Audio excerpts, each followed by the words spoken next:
We've never done anything wrong, and boop, we are live. Okay, here we are. I need to get chat open real quick because all of this is different. Also, I can guarantee the stream information is wrong as well, which I need to update right now. Whoops. Yes. Well, it is kind of a secret project. That's fine. But yes, everybody, welcome in who is joining us from either from Forge of Lore or from Rulebook Optional. Hello, welcome to Golden Steam. Everybody say hi real quick. Hello. Hi, real quick. Hi. It is super cool having everybody here, having everybody put their trust in me to give an awesome story. I'm super excited to play with everybody here. Just going down the order of the people in the actual frames right now. Everybody here, for those that might not know, why don't we just go left to right, row one, row two. Just give a quick introduction as to who you are and what you're doing here and if you're excited to play. So, Cate, starting with you. Yep. Okay, thank you. I think we had this issue before. Hello, my name's Cate. I am a player and social media organizer for Rulebook Optional, and I'm so freaking happy to be here. Yeah. Okay. Did I check all the boxes? Sorry. You're good. I'm drinking sarsaparilla. I'm sorry. Hey, what's up, guys? Friendly neighborhood DM Steve here from Forge of Lore, and I'm really excited to play because this story sounds fucking awesome, and I got a great character that I'm excited to play, and honestly, I'm just really excited to not be doing the tech. Yes. How relaxing it must be. So good. Oh, yeah. Is it my turn now? Yes, it is. Josh, go right ahead. I am Josh, and I just like playing D&D, so I'm excited to be in this campaign. Really excited to see what Drew has to offer me. Normally, I'm a player with Steve's campaign, and yeah, you'll get to know me as we get going, for sure. Killer. Hi, everybody. I'm Emmy, and I'm here to play a different kind of character. It's going to be a different sort of challenge for me, but in the best way possible. And I am so excited. Everyone's so excited. I love it so much. Sam. Hello. Yep. I am Sam, and I'm going to be playing a robot. So, yeah. Yeah, I'm also from their campaign. It's pretty cool. So let's yeah, okay, guys, I'm not that kind of robot. Yeah, Sam is a robot. We don't know. Beep boop piece of shit. Okay, maybe I will just for you guys. Okay. Bing Okay. bong. Wow. No, he's final. Okay. Final backpack? Sorry. Cool. I will not be a backpack. And Eric, last but not Great. least. Hey, I'm Eric. I have to follow whatever that was. I enjoy playing D&D. I've played D&D from time to time. I am one of the producers, co-creators for Forge of Lore. And yeah, this is going to be a super crazy good time. Big difference between this guy and Gendry, I think. And I think you guys will like it. I think it's going to be absolutely awesome. Also a What's your guys' producer deal? for Forge of Lore.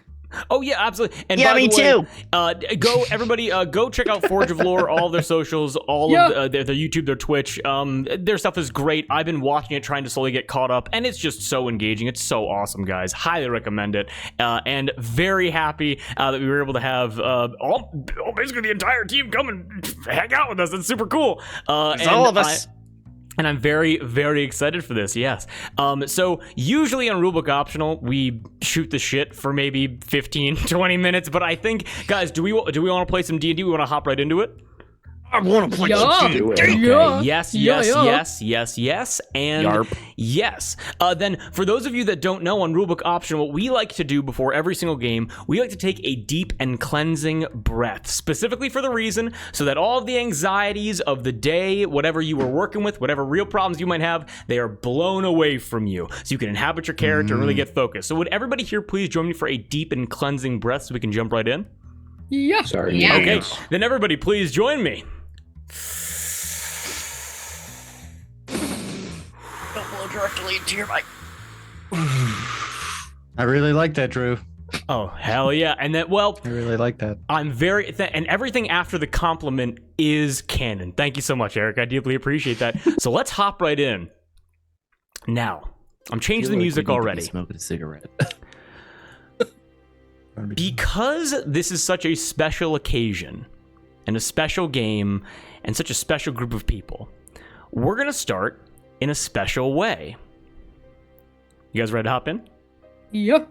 Excellent. You know it. Yarp. Sam, right now, I want you to picture nothing. It's a difficult That's thing. usually what I'm picturing. It's a difficult thing to picture. It's a complete. I want you to picture a complete absence of any stimuli, visual, auditory, everything. I want you to see in your mind an inky black void of empty space. Okay? Now, normally those within this vast empty space wouldn't even be aware of it, as they would have to be nothing too. But Sam, your character, in a sudden awakening, is aware of this nothingness. Your character is now alive. Again, no stimuli, nothing to latch onto, no body, no understanding of self. You just simply are. And now that you're existing, would your character have any thoughts? Any questions? What? What? What? A single word. I don't have a concept of things or anything like that, so just what? Just What are things? What are places? What are people? What is time? All of these grand questions, they begin to flow out of you. And you're able to watch as you think these questions and try to understand this vastness. You begin to affect the vastness around you. Colorful strands and waves begin to be formed. For you, golden. They begin to ripple and shift and wave up and down, peaks and valleys, peaks and valleys. What are places? What are things? And it begins to ripple from an infinite space off to one side to an infinite space to the other. Okay? Yep. And as they're initially gold, do you like the color gold? Would they shift in color? Yeah. What color would they shift to? Green. Green. The crispest emerald you've ever seen begins to overtake the yellow. Again, infinity on one side, overtaken, and infinity to your other, as it's only green now. Nice. Now, are there more questions besides the broader ones? What are places? What are things? Does it get any more specific, or does it stay very broad? Nope. He doesn't know anything about anything, so he doesn't want to know certain things yet. Okay. He's a burgeoning consciousness trying to find his way. Okay. Well, Sam, as you're thinking, and these green strands continue appearing, you begin to kind of formulate, okay, I'm thinking, you begin to have an understanding of your own internal thoughts and your internal voice. Make sense? Mm-hmm. Oh, yeah. But then, weirdly enough, on top of your emerald waves, other waves begin to form as well, mixing, like rough waves on the sea, all becoming one homogeneous mass. And they create a wholly unique color. Some are gold, some are black, some are pink, some are red. And as you kind of look at these colorful waves, give me I want you to make a quick check to see how you can understand these waves. But I want you to decide what the skill is going to be. And I want you to explain to me why it is that skill. Let's see. Perception? I would go with perception because he doesn't have history or insight or anything like that. You know, he's trying to perceive and figure out what is. Okay, go ahead and give me a roll. That's a 10. That is a 10. Right here on the sheet that I have, the DC was a 10. And what you can discern, kind of being able to pick out these strands from among the colorful mass, you're able to realize, again, there are other waves, and as you kind of gaze into them, you realize, as you think these waves are formed, the only reason there'd be other waves is if things are thinking back. Make sense? Yep. Okay. I want you to give me another perception check then. 11. 11. Okay. You're able to look at these waves, and you have these grand questions. What are things? What are places? What? It echoes in your mind. Mm-hmm. And you begin to hear the thoughts of other beings as well. And here is what you're able to hear as you're coming into a conversation that seemingly already started, and you're kind of interjecting your way into it, okay?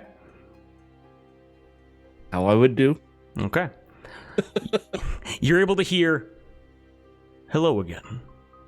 Is everyone still here?" You hear an initial voice. You then hear 4 voices after it. There's 5 unique voices, but for some reason they all sound the same. And you're able to hear a response being, "On schedule. Still rolling. All dolled up. Working hard." The primary voice then speaks once more and says, "I feel different. Something has changed. Talking is easier." You then hear the 4 voices respond with, "Good, glad, I like this, happy to hear. I think I have a body. Do you all have bodies? Curious, maybe, possibly. I'd like to try moving. Would you all like... Wait. There is another. One more. Can you hear us? Someone clocked in. A new rider, special guest, a pair of helping hands." At that point, they then respond to those thoughts that you cast out into this void. And they begin to say, and the primary voice thinks back at you, and you're able to hear, "What? What are places? I'm sorry, a broad question. I'm unable to answer. Do you have another?" Who are you? I've never been asked that before. Me neither. Can't say I have. How interesting. But I think we're going to find out soon. Indeed. You can hear us. If you I can't. understand, we were just about to try and move. Would you like to try and move as well? I would. Okay. Sam, your character decides to try and do this thing called moving, correct? Yep. Excellent. Not even sure what that is, but I'm going to try anyway. Perfect. The voices go silent. And we're going to get back to you in a little bit, okay? Good. Let me change the music up a little bit. After that introduction, make sure all the volume is good because, ladies and gentlemen, welcome to Golden Steam! It's a noir-style steampunk elven city full of neon lights and cigarette smoke and endless amounts of jazz. Whether it's money shifting from place to place, the mouths of sleazy salesmen, or the roar of steam car engines, everything here moves at a mile a minute. Now, there are many, many districts within Golden Steam, and we will certainly get to see as many of them as we can as time goes on, but for now, we will put aside the cramped dwellings of Scrapton, the towering gilded skyscrapers of Highreach, and the cobbled-together scrap overhang of Offshoot, and instead focus in on where our adventure will begin. Now, after that introduction, I just want to check in. Everybody still okay? Am I able to describe a couple things for you guys? Oh, Please, yeah. Please. Oh, yeah. Please. Okay. Please. Yes, from across the board. Then welcome to the district of Vicen. It's a district of libation. There are tall buildings with roads cutting through them and winding around them. Around every corner, hanging over every doorway, some as large as cars, some as small as a piece of paper, we see all kinds of advertisements. Some shine with newfound neon technology, and staring at it, burns your eyes like the sun has turned blue and purple and red and yellow, and others are ablaze with back alley street magic, with signs that flutter with wings, signs that are engulfed in never-ending flame, and signs that are made of bubbles with fairies fluttering around them. We see big, flashy words. See the future of before at Glamorize. See the show Pyra Bitterbrook is Captain Scabbard. Bless yourself and hex your friends only at Madame Wands. We see shops of all kinds advertised for weapons, automatons, clothing, armor, cars, and most of all, vice. We see brothels and burlesque shows around every corner with dancers and workers dancing and stripping behind thick-colored panes of glass as onlookers press up against the barrier enjoying the show. Small, unmarked doors open for just a moment and you're able to see back-alley card games and tucked-away gambling parlors and speakeasies. It's an assault on the eyes and the ears and the nose as the flash of the signs and the noise of the endless music and the smell of the food, what overwhelms you, whether you've been here for 5 minutes or your entire life. Now, this all comes to a head at the center of the district, the Platinum Casino, the biggest and best casino in all of Vicen. It's a 5-story building, 300 yards long, covered in advertisements for cage fights between BattleBot automatons and performances by stars like Darling Rapscallion. And centered at the top of the building, a torso pokes out. A massive torso. It towers 50 feet tall above the roof, making this figure, from where its feet would be to the top of its head, about 10 stories tall. It's plated in platinum sheets, wearing a massive buttoned black vest. It has a bowler hat on top of its smooth metallic head, and an adorable little painted-on curled mustache, as you're able to see the pit boss, the Everwatcher of Vicen. He announces to the crowds below moving in and out of the casino, "Why go for gold when you can go for platinum?" As we enter inside of the casino, it's a casino of legend. Pillars of onyx and floors of crisp, clean marble. This place reeks of wealth from wall to wall. There's no windows. There's perfect warm lighting. It smells of smoke and sweet pastries. This is a place where you can spend all of your time and all of your money in the blink of an eye. We see rolling slot machines, tables for blackjack and craps. We see roaming automatons serving platters of cigarettes, cigars, and beverages of choice. We also see fully armored men and women in black tactical armor. They have long swords at their side and heavy single-shot crossbows in their hands. You all would know these as Theros security guards, the protective private company run by the Theros family that, while also running the independent jobs for, wealthy folk, they protect their home base as well. And finally, we come to the lounge of the main floor of the Platinum Casino. It has a fully stocked bar with every kind of nectar, fluffy and comfortable couches and seats, tables for eating, and a main stage right at the center of the building, built between the massive legs of the Everwatcher at the center of the structure. Now, welcome to Golden Steam, everybody. And for character introductions, let's do a little bit of rollies. Can everybody here give me a D20 roll? Ooh. Oh, hell yeah. Oh my god. What'd you get? Cat. You get another nat 20? Nat 1. Nat 1, okay. Ouch. I got 12. Anyone beat a 12? 10. I got to 14. Ooh. This would be 11. Muted Josh Josh. is muted, broski. It went on the floor, but I rolled a 17. Okay, all right. We're You gonna count. can't count to floor dice. Come on, man. Yeah, bro. Floor dice are. No I can roll dice. again if you want. No, it's fine. No, you're all good. We're going to actually rush over to the fully stocked bar then. And I am going to give a quick description of an NPC, and then we're going to do a dual character introduction. Sound good?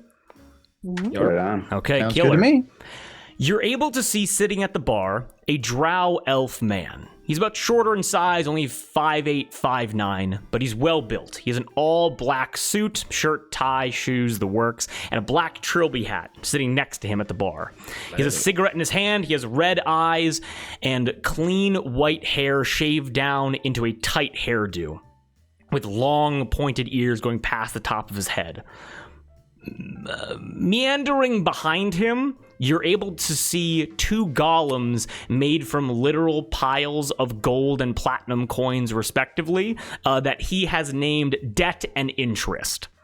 This is Frankie Thoros. And sitting to either side of him, on his left, Josh, can you please describe your character to us? Okay, my character. So we're sitting at the bar, right? You're sitting at the bar, yes. Okay. My character's kind of has his hood up. He's leaning on the bar. He's got a straight whiskey in his hand. And he's just kind of sulking a little bit, thinking, deep in thought. He's got from under the hood of the cloak, you can see bird eyes and kind of a beak coming out. And out of the sides of his cloak, you see shiny black feathers coming down either side. So you know he's some sort of bird creature, most likely. I think D&D, they call it an Aarakocra, right? Aarakocra, yep. Yeah. No weapons on me. Claws, talons, truly a majestic bird. But one of depressive stature. It's not like I'm standing up straight, standing up strong. Just kind of sulking at the bar, drinking my whiskey, minding my own business. Hood up, sulking at the bar, drinking your whiskey. That is to Frankie Thoros' left. On Frankie Thoros' right, Cate, will you please introduce your character? Yeah. You see similarly sulking at the bar, but back against, leaning back, holding a very abrasively neon fruity drink, is this young elven woman, long brown hair cascading down her back. Despite the cleanliness of this establishment, she is not kept to those standards. She has dirt and grime on her face, on her body. She looks like she's just come from a hard day of work. She's got on a series of jewelry chained around her neck that cascades down her torso of a pretty drab standard plains clothes. And her long elven ears are decked out in a variety of piercings that go all the way up and around, and is just scanning the crowd, absentmindedly sipping her drink, giving an evil eye to anyone who dares look her way. Okay. Absolutely perfect. There she is right there. We love her. She looks great. Shout out to Emmy for all the artwork, by the way. As Frankie Thoros takes a drag from his cigarette, he looks to both of you and goes, well now, Donnie, meet Carmela. Carmela, meet Donnie. You two are going to be working a job together. Sound good? As long as you're paying, yeah, fine by me. Yes, I guess, if that's what you'd like us to do. Oh, you need me to say please and thank you now, Donnie? You know my money's good. You know I've never said please or thank you. Come on now. I'm polite, but not that polite. That's why I like you so much. You can get the job done. Now, what we're gonna need here, the job, lady and gentlemen. We're moving a lot of cargo eastward towards Waterway. Now, blockades are up over all the major highways. And so what we need for this job, 2 men, kind of looking over at Carmela and going, we're going to need an expert driver that's good at road racing and combating with everything that has an engine. And we need someone that can make some papers to make sure it doesn't go that way. You understand me? Well, gosh, Frankie, I don't seem to see any of those kinds of people around here. I don't know. Maybe you should keep looking. Looks over to Donnie and goes, well, I'm not just going to let it talk to me like that, but if you want to say something too, I'm not going to stop you. Hey, I don't drive, I fly, so I don't even need a car if you don't have a driver. Okay. I'll do it myself if you want me to. Understood. Well, first and foremost, Carmela, if you want to send me one of your wrecking tech buddies, that's more than okay with No, me. I was just saying you were talking very vague, and I wanted some, appreciate. You dragged us all the way out here. I'd like some, name dropping. Give me a persuasion check real quick to see if Frankie's going to talk to you about the specifics of the job. Okay. I take a sip out of my whiskey. I think someone with such a right-looking drink would be a little bit happier. That's an 11. It's an 11? Okay. Yeah. With that, Frankie looks at you and goes, Carmela, I like you. You've worked for me before. But in all honesty, as long as no fighting happens, you don't need a lot of details. It's gonna be 3 days of driving for the biggest pay that you've ever had. All right. Look, like I said, as long as you're paying. You're not paying us to know details. Exactly. I'm very glad that we all, and he gestures to the two of you, understand each other. Now, You mean understand you, but okay. a woman after my own heart. Absolutely not. I'm glad we understand each other then. Now, what I need, Carmela, from you, there's gonna be a truck parked out back. I need you to get that truck in fighting order. I don't want anything else on the outside, but in case I hit a button or pull a lever or something, and I want it to be able to go into blast through blockade mode. Make sense? Yeah, you want it to be tough. Exactly. There you go. 100%. Do you know how to drive, Frankie? I have drivers to do that for me. Okay, well, come by offshoot sometime. I'll teach you how to drive. It's a valuable skill. Give me a persuasion roll. Go ahead. What? 14? 14, he goes, we're going to skip over all the basics, aren't we? We're just going to go right into you teaching me how to do donuts in the middle of parking lots. That's how I learned. Okay, fair. I'm not going to say no to that. And hey, and looks to Donnie. If I know you prefer flight, but if you ever want to learn how to drive, hey, the offer's there. First one's on me. Donnie. I don't really like the constraints of a vehicle. I would prefer not to get in one if I didn't have to, but I guess, like you said, the money's there, so I guess I'll get in one, but please don't teach me how to drive. I'm good. Thank you. Appreciate it. Of course. Takes another big drag of his whiskey. To each their own. To each their own. Begging to not be taught how to drive, Frankie looks over to Donnie and goes, and what I'm going to need from you, Donnie, is I need you to concoct some paperwork for this job. Bills of sale, things like that. We got to get Consider past it already done. That's my man. Oh, Donnie. And as Frankie takes a Don't drag... say my name like that. That's weird.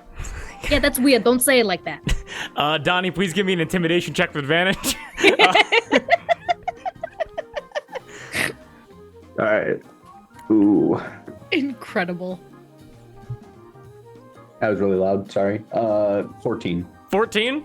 I'm gonna actually make a contested roll to that and see if Frankie's able to hold out against that intimidation as you both just start lighting him up in the middle of his own casino.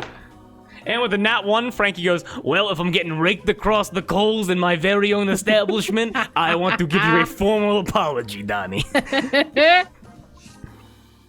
With that conversation going down, as Carmela and Donnie begin to receive this job and its details from Frankie Thoreau's, can I get rollies from the rest of you for introductions? Let's see who goes next. 12 again. Well, I'm doing really good at getting the low rolls out of the way. That'll be a 3. There you go. There you go. Okay. Eric is gone, so we're going to say he rolled a nat 20, and we're going to do him right now. Sam, what'd you get? Got a 2. You got a 2? So I believe, Steve, you'd be the highest then, assuming that Eric isn't rolling in the bathroom or something. Different kind of roll. I mean, If the you're bathroom rolling is in the bathroom, six-sided dice, so go to a hospital. Good lord. We cut away from this conversation happening at the bar to a table maybe only 20, 30 feet away. And at this table we are able to see Steve's character. Steve, please give us a character introduction. Yeah, you see a short and stout, very stout, rock gnome, short, messy black hair under a tight-fitting cap with goggles on it, rounded face, and he wears a welded-together breastplate that is pretty filthy. In fact, you can see like handprints where he's wiped grease on it in several places. He's got a large, very large metal backpack with tanks and clockwork on his back, with a thick cable or tube coming out of it to a nozzle handle that's on the side. It's got little buttons on it and everything. Honestly, the backpack is about half of it. Like, it's as big as he is. Okay. And as you are sitting at this table, you're able to see an automaton, just like big wheels where its legs should be, rolls over to you with a platter of drinks and goes, "Another drink for you, sir." Thank you very much. I'll take that. You're able to swipe a drink. What drink would Harper enjoy? Oh, that's gonna be whiskey. Just whiskey. Okay. Lots of whiskey. And he takes a drink and he's like, "Oh, that's not quite whiskey enough. Don't worry, I got it." He takes the nozzle, clicks a button, and it pours some more, even darker whiskey into it. Think about it. You're able to see the automaton go, "And I thought mixing drinks was my job. Ha ha ha. Now, that's going to be exactly 2 silver." And you're able to watch the automaton begins to power down right in front of you as you're able to hear. And you're able to watch as Rudy, your little spider spy bot, climbs over the back of the automaton and goes, "Nice job, Ruby. Very, very good girl. Caught you right." Oh, also, it's Ruby. It's not Rudy. God, everything is kicking in. But Ruby looks up as Ruby goes, and hops off of the automaton, who's now just frozen in place, not moving, and hops back onto your shoulder. What would Harper be doing at this table, just kind of hanging out in the middle of the platinum? Probably just fiddling with some small mechanical device that it's nearly impossible to tell what it does. Doesn't seem to do anything, but it's got lots of little things on it, and he is purely focused on that. Okay, got it. And as you are completely focused into that little device, any like design to it, any purpose, or just kind of like a little thing to kind of putting gears together and see what comes of it? Pretty much. Okay, got it. I don't know what it does yet. Sometimes you don't know till you're done with it. Ruby goes, and just kind of like offers to help and goes, and just kind of like welds another piece on that does nothing, at least at this point. Oh, that's perfect. Good girl. Happily jumps up and down and then crawls into your pack to kind of like just go dormant, waiting for the next bit of stimuli to come your guys' way. Steve, anything else you want to do, or are you okay with us moving on? Just tinkering along. Okay, not a problem at all then. Rollies from the remainder, please. Who's going next? Oh my lord. Get him out of the way now. Get him out of the way now. Get him out of the way now. Exactly. It's fine. It's gonna be a fabulous 7. A 7. I got a 2 again. A 2 again. I got a 15. I'm gonna have to throw this dice away.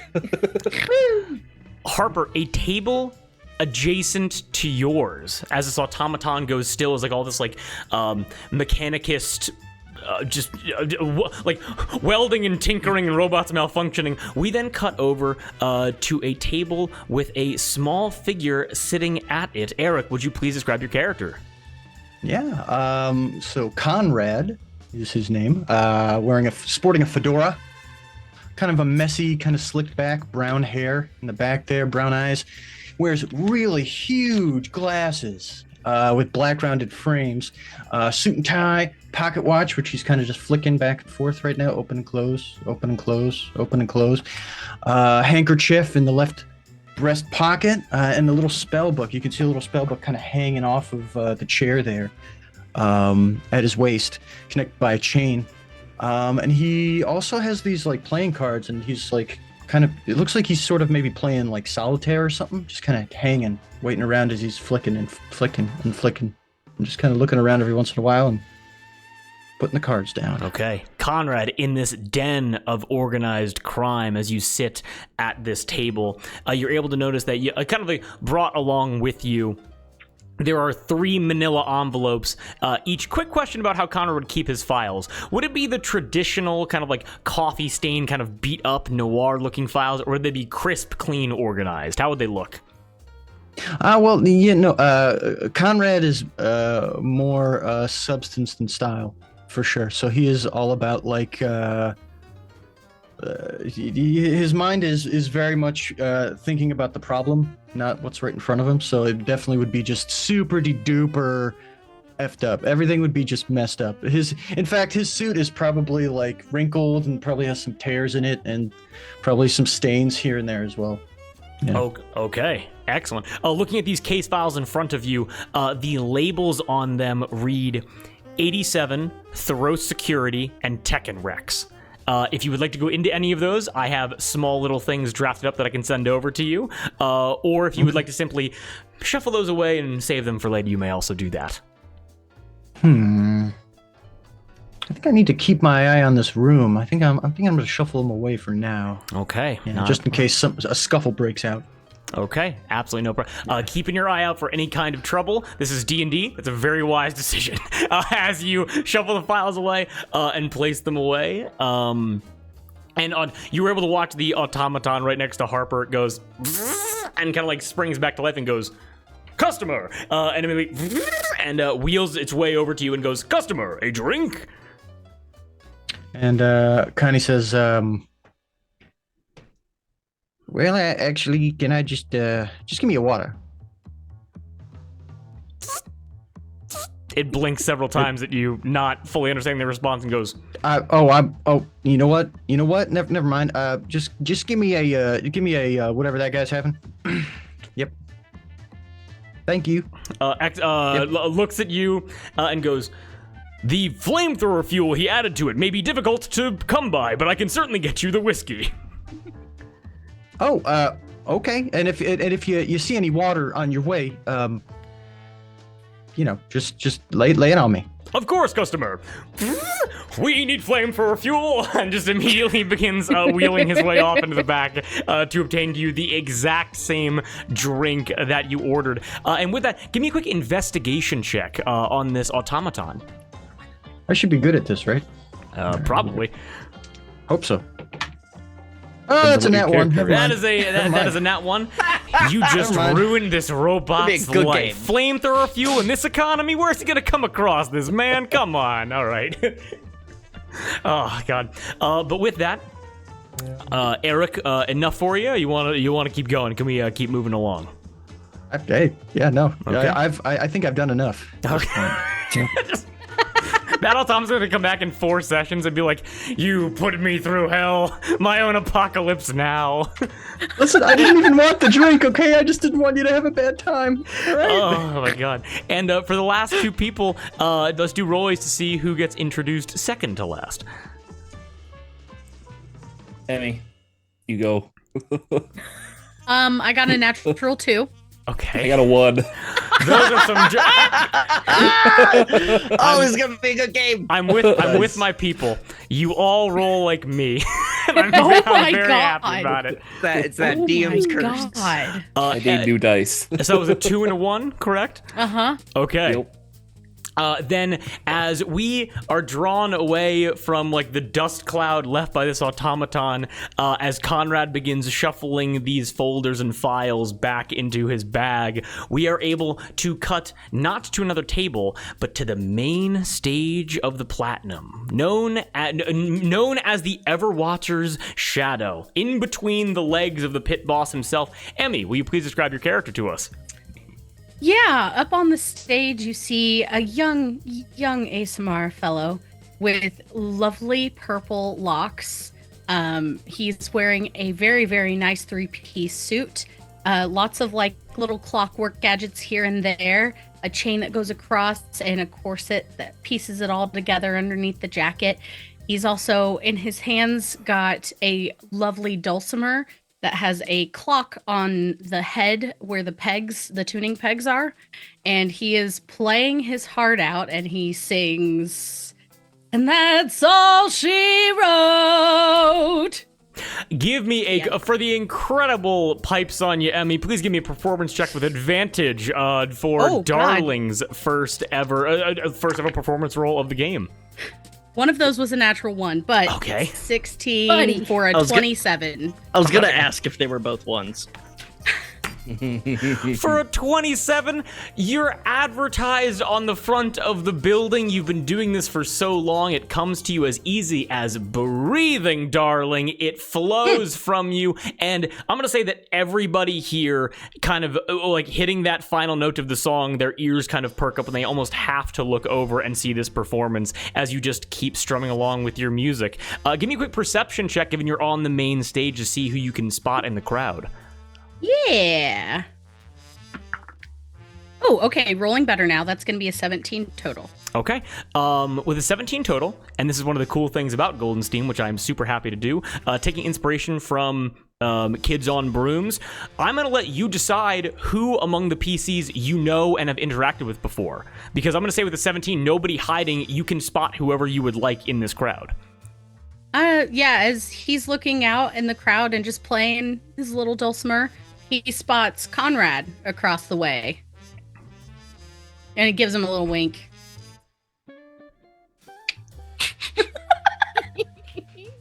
That's it? Am I supposed to do something else? No, I was talking to Eric with that one. Oh, he just... I mean, Conrad's uncomfortable.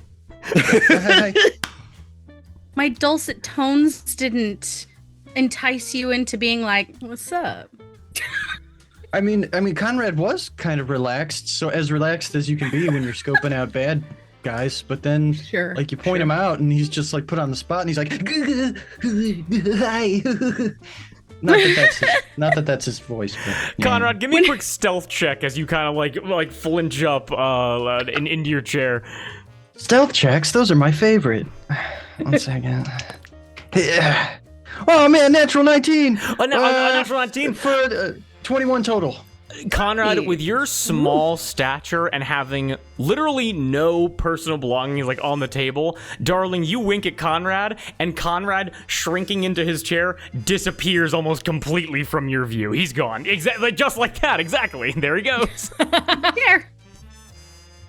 It's a disease. It's spreading from one campaign to the next. Why does Eric always play a chair? Oh, it's so good. Knowing how Conrad likes to blend in, Darling is going to, after he makes that little gesture, he's gonna do kind of like a little strummity strum and then a spin and tap tap on the floor with his foot to kind of bring attention back up to the stage. Oh, okay. I'm gonna say with a 27 performance check out of the gate, that is effortless. Well, and that's the whole thing. With that stealth check, people are like, "Oh, who is Darling Rapscallion winking at?" And they look over, and it's an empty chair, and they're like, "Oh, okay, interesting." And they just immediately look back to you with no hesitation. And I almost spit my coffee out.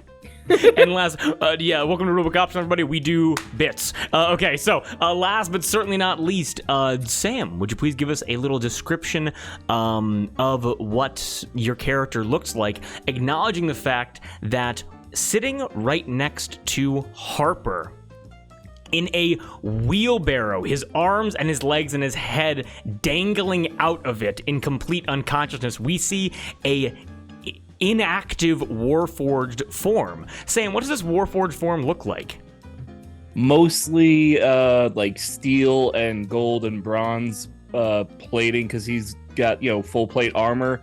But when you see the plates, they actually interlock with his actual parts of his body. Like, he doesn't wear the armor, he incorporates it in, or at least that's how you build them. So, it just looks like the armor is part of him, and then he's got, just orbs that are, white and, kind of shift a little bit in color because, he's a robot. He doesn't really have eyes. They're not real. Okay. Eyes aren't real. You heard him. You heard it here first. My eyes aren't. Eyes are not. Wake up, liberals. Eyes are not real.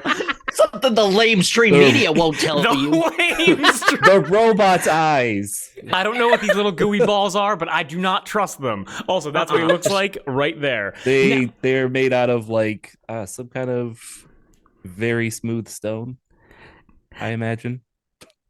Okay. Killer. I didn't think about the eyes. And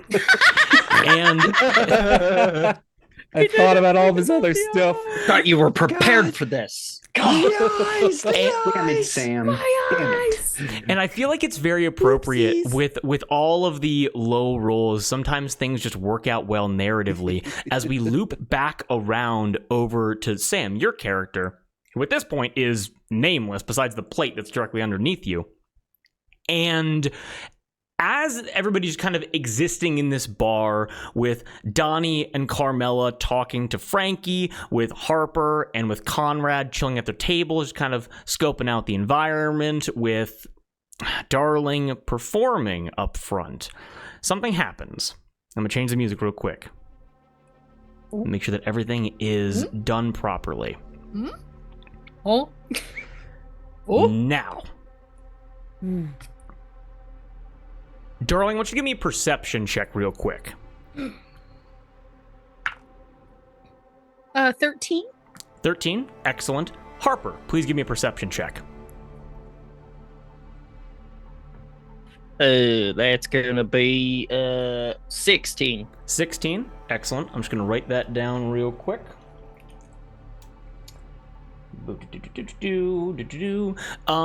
Conrad, please give me a perception check. Well, all right. All right, that'll be a 15. 15. Excellent. Thank you for that, Double, for letting us know. I'll increase the music. Let me know if it gets a little bit too loud. I'm just going to turn it up a little bit. Thank you. And because your backs are currently to everything, Carmel and Donnie, or Carmela and Donnie, please give me perception checks with disadvantage. What? What? That ain't right. Come on now. That ain't right. That ain't right. Hey, yo, come on. Come on. That's a 10. Gabagool. Gabagool.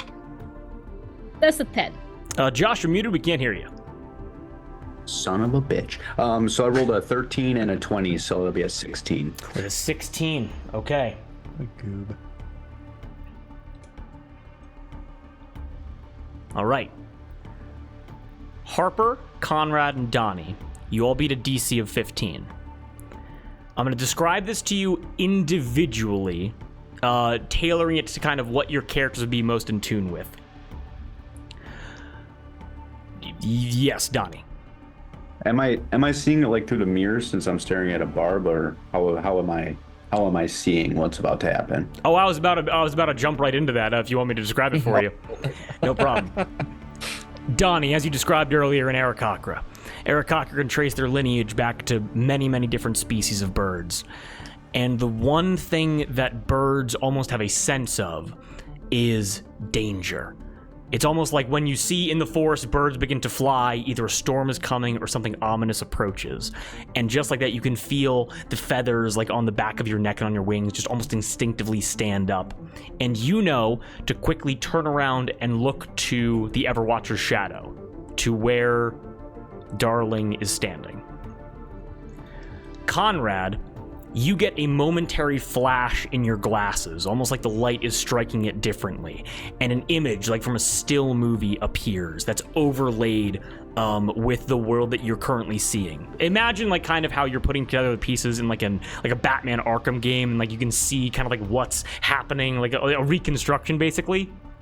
You're looking at the main stage. There are speakers built into the pit boss's legs, and there's also the marble floor that was built around the top of, oh, look at the furry friend, the marble ceiling above you. Would Conrad look to the speakers, would he look to the legs, or would he look to the ceiling? I think you'd look to the ceiling.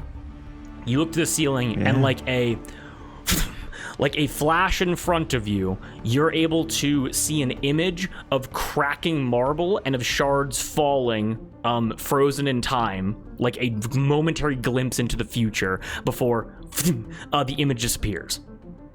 Make sense? Mm-hmm. Yes. And Harper, I think this is very appropriate for you to pass that. You are able to hear, and you are able to, it's like your ears perk up. You are so in tune with machines, more specifically robots, warforged, automatons. And very subtly, you're able to hear the sound of almost like weights dropping and servos beginning to engage and rust being shaken and broken off as ancient machinery, larger than you have ever worked with, is seemingly in the process of waking up. Make sense? It's just like something needs oiled. Tuned in. Now, Harper, Conrad, and Donnie, with that information, you each have the opportunity to do one thing with what I just told you. What do each of you do anything to react or try to like investigate what you are seeing or feeling immediately? Make sense? Immediately, Harper just kind of looks over his shoulder. Ruby, you hear that? Why don't you check it out? Oh, you're sending Ruby in. Okay, Harper, you send Ruby in. Excellent. Donnie and Conrad, what do you guys do? Go for it, Conrad. Well, so Conrad, the ceiling is going to crack, as in like going to fall down on everyone in this place.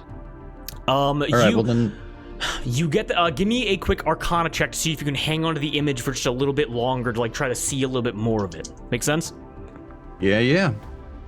That's a dirty 20. A dirty 20. You see that it's mainly localized to the stage, like almost directly above where Darling Rapscallion is. Okay. So then what I probably want to do is Darling, where is Darling on the stage? So Darling like, is like... in the center of the stage? Yeah, so center stage, talking to like this like weird newfound piece of technology called like a microphone, where it's a large like steel basically beam that has like a weird almost like circular piece of metal with like black slits in it, and there's these giant wires leading up to these speakers that have been bolted into the Everwatcher's legs. Okay, so then what I might want to do, can I, like, if I were to try and use telekinesis to pull Darling off the stage, could I try and do that? Wow. That's awesome. Immediately tossing me questions that I have no immediate answer to. I'm gonna say Rules are optional here. what? Oh my god! It's the name of the program. I'm gonna say 100%. That's super cool. In any way, okay. So I'm gonna ask, Darling, being a magical person yourself, if you felt a magical force on you, well, but you were looking at Conrad before. Both of you give me a quick, I'm gonna say perception check from Darling and a performance check from Conrad to see if you guys can non-verbally communicate in this very, like, this second, to see if you're able to be like, to see, like, Darling seeing Conrad and Conrad being like, don't resist. Like, come, yeah. I got a 1. Dirty 20. Okay. Oh, Never no. mind. I got a dirty 20. Like, I rolled in that one, so yeah. Guys are just making great faces at each other. Well, so the funny thing about that is, if the average was anything else than a 10, I would have let it slide. But it's so funny because, Darling, you're looking out to the crowd and you're looking to where Conrad was. Like, he just left your show. That's kind of weird for him to do. Conrad's right now under the table making this gesture, and you're not able to see him behind the legs of people that are moving around. Crap. So, Conrad, you want to cast telekinesis? What do you want to do? What? Yeah. So, just I as a bonus action, I am able to do that. Okay. And so there's like a strength save involved and all that jazz. Yeah. Okay. If Darling doesn't know Yes. it's coming, he would likely resist. Like, what the fuck is happening? Okay. Then that's that saving throw from Darling then. Strength, you said? Yeah, strength. You got to beat I a have a- 15. I got a +0. What the fuck? I had a natural 20. For real?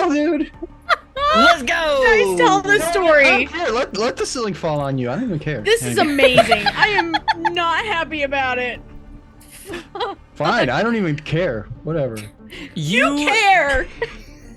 Darling, you've been heckled with magic things in the past, and you're able to just kind of do like a quick like shoulder, kia, and you're able to just like chop it out of the air basically. Donnie, having this feeling that something bad's about to happen, what do you do? Are you muted, Josh? No, I'm not. I was just verifying something. So I sense this, and I kind of put my whiskey glass down, throw some money on the table, swoosh my cloak as I turn around, and I just shoot up and into a higher, area to get a better view and be away from any possible danger. Okay. Oh, there he goes. Yeah, I was gonna say the same thing. Get down from there! Why? Be like, you might want to move. Open your eyes. Something's about to go down. You immediately say that, and immediately Frank goes, and he snaps his fingers and he whistles, and immediately debt and interest, they grow and they form a solid wall of coins in between Frankie and the entire rest of the casino. And Carmela, you are immediately shielded by a giant wall of money as well. Oh, I was gonna say, what the fuck? What about me? We're sitting right together. I was gonna chop my own bar in half. Anything that gets broken in here, I have to pay for. So I'm not gonna. Oh, woe is you. It's like you don't have money to pay for it. I agree with her. You have a whole wall of money. Like, Lord almighty. Thank you. I appreciate that. I can't spend the money of them. It hurts them when I try to take it. And as this conversation. Oh, so you care about hurting people? Oh, Carmela, you shut the fuck up about that. You shut the fuck up. You're gonna come into my fucking place and tell me to shut the fuck up? No, you shut the fuck up. You told me to come here, so you shut the fuck up. Okay, as this argument I really just want this argument to be the rest of the campaign. Jesus. Go ahead. This then goes on for 45 minutes before anything else happens at all. No. So what happens then? Okay, so Donnie, you immediately go and take cover like on top of like the top shelf liquor on top of the bar, basically. Okay. Right. Got it. We have Conrad attempting to pull Darling out of the way, failing. Sam, your character is not alive. We do have Harper and Ruby, though. Now, Harper, do you control Ruby, or does Ruby act autonomously? I mean, I basically just give her commands, and she kind of does her thing, Okay, okay. So what command? So you gave Ruby the command to go investigate. Anything more specific than that? Just see what's happening. Okay, not a problem at all. Ruby goes and begins scurrying. He's able to scurry in between the crowd with no problem, and is able to actually get into the wiring speaker system. Kind of climb up the wires. Oh, Sarsaparil's getting to me. Climb up the wires and get like onto the leg of the pit boss. Give me a quick Harper, what skill would you use to try to identify mechanical processes inside of giant robots? Probably like investigation or something. Nope, go right ahead. Give me an investigation check. Would that be Ruby's investigation? Yes, it would be. Oh, that's nice. Natural 19 for a 19. Natural 19 for a 19. As Ruby climbs up, because again, the pit boss is a giant robot that's been stationary for such a long time. They were able to mold marble around his legs. And so Ruby's able to get as close to like up the shin to the knee joint as possible, with there still being like probably at least 10, 15 feet of robot to go before they would get to that joint. But they're able to get up there, and they're able to plant themselves wide and push their main circular chassis into the metal to sense specifically the vibrations of whatever's happening in there. And how would this information get relayed to Harper? Probably little kind of signals, like lifting the different legs, like almost like was it semaphore, the flags? Like it's NASCAR. It's that, yeah. Okay, you're doing great. And as Ruby kind of like turns back and goes, Ruby looks to you, and you're able to see there's no perception check necessary. Ruby picks up, latches themselves on with their back 2 spider legs, and with the front 2 spider legs goes. Okay. Give me a quick investigation. Oh my God, you're check. so chatty. Just get to the point. Give me an investigation check real quick to see if you can see what Ruby's saying. You're so chatty. Damn it. That would be a natural 1 for an 8. Woof. You say, we're gonna play this interaction a little bit. Keep it fucking going. Come on. Get to the point. Okay, you lost me. No, wait.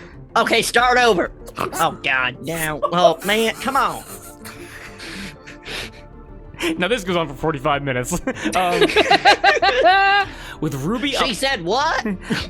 With Ruby up there, some of you realize, maybe thinking what's going on here. A couple things are going to happen one after the other. And we can have initial reactions to what happens with all this preparation that's gone into it so far, okay? Now, first thing that's going to happen, actually I'm going to flip a coin. We're going to see what happens first, okay?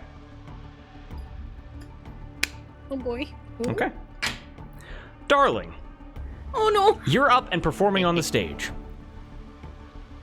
As you are doing that, in between the cracks of the pit boss's leg plating, there's a momentary flash of silver light. Maybe only a second. It immediately almost blinds everybody that's looking towards you on the stage, and it comes from the pit boss's legs. Dissipates almost immediately. And you're able to watch as the pit boss's legs begin to tremble ever so slightly. It's like they're vibrating. And you're able to hear, again, now audible to everybody in the room, pings of gears grinding can be heard as the legs begin to shift. Oh no, Ruby, what'd you do? You touched something, didn't you? Ruby is immediately and begins scurrying back to you as fast as possible. Come on. As this massive Everwatcher begins to move, the marble built around him begins to crack and sliver off as the floor underneath him and the ceiling to you, but like this like marble encasing his leg, begins to shatter out like a pane of glass that's beginning to explode. You're able to watch as the speakers above the stage begin to and begin to fall to the stage with flashes and sparks and thunderous of like sounds of as they just begin to blow out completely. And darling, you in the center of all this, simultaneously with all that happening, you have a thunderclap headache. Now, for those of you that don't know what this is, it's a thing in the real world. A normal headache is isolated to like the front, the back, the side, the top of your head.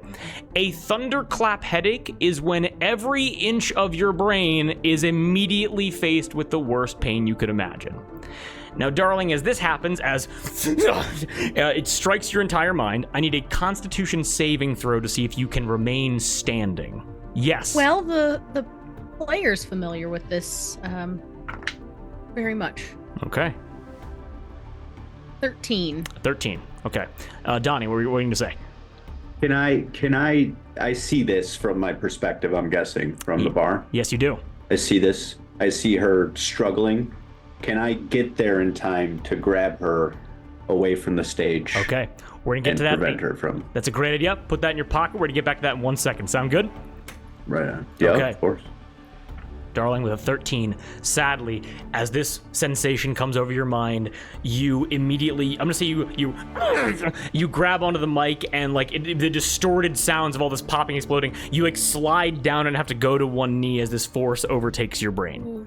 Now, I will be honest though, the thunderclap headache way of explaining it is not inaccurate, but it's also not accurate. I'm gonna kind of explain a little bit why.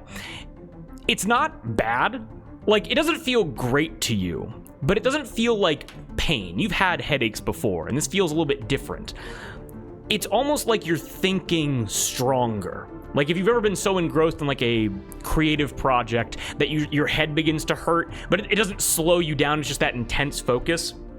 That's the best way I can describe this to you. But it is easily one of the most intense things you've ever experienced, and it's causing you to have to like basically take a knee as you're coming to terms with it. Make sense?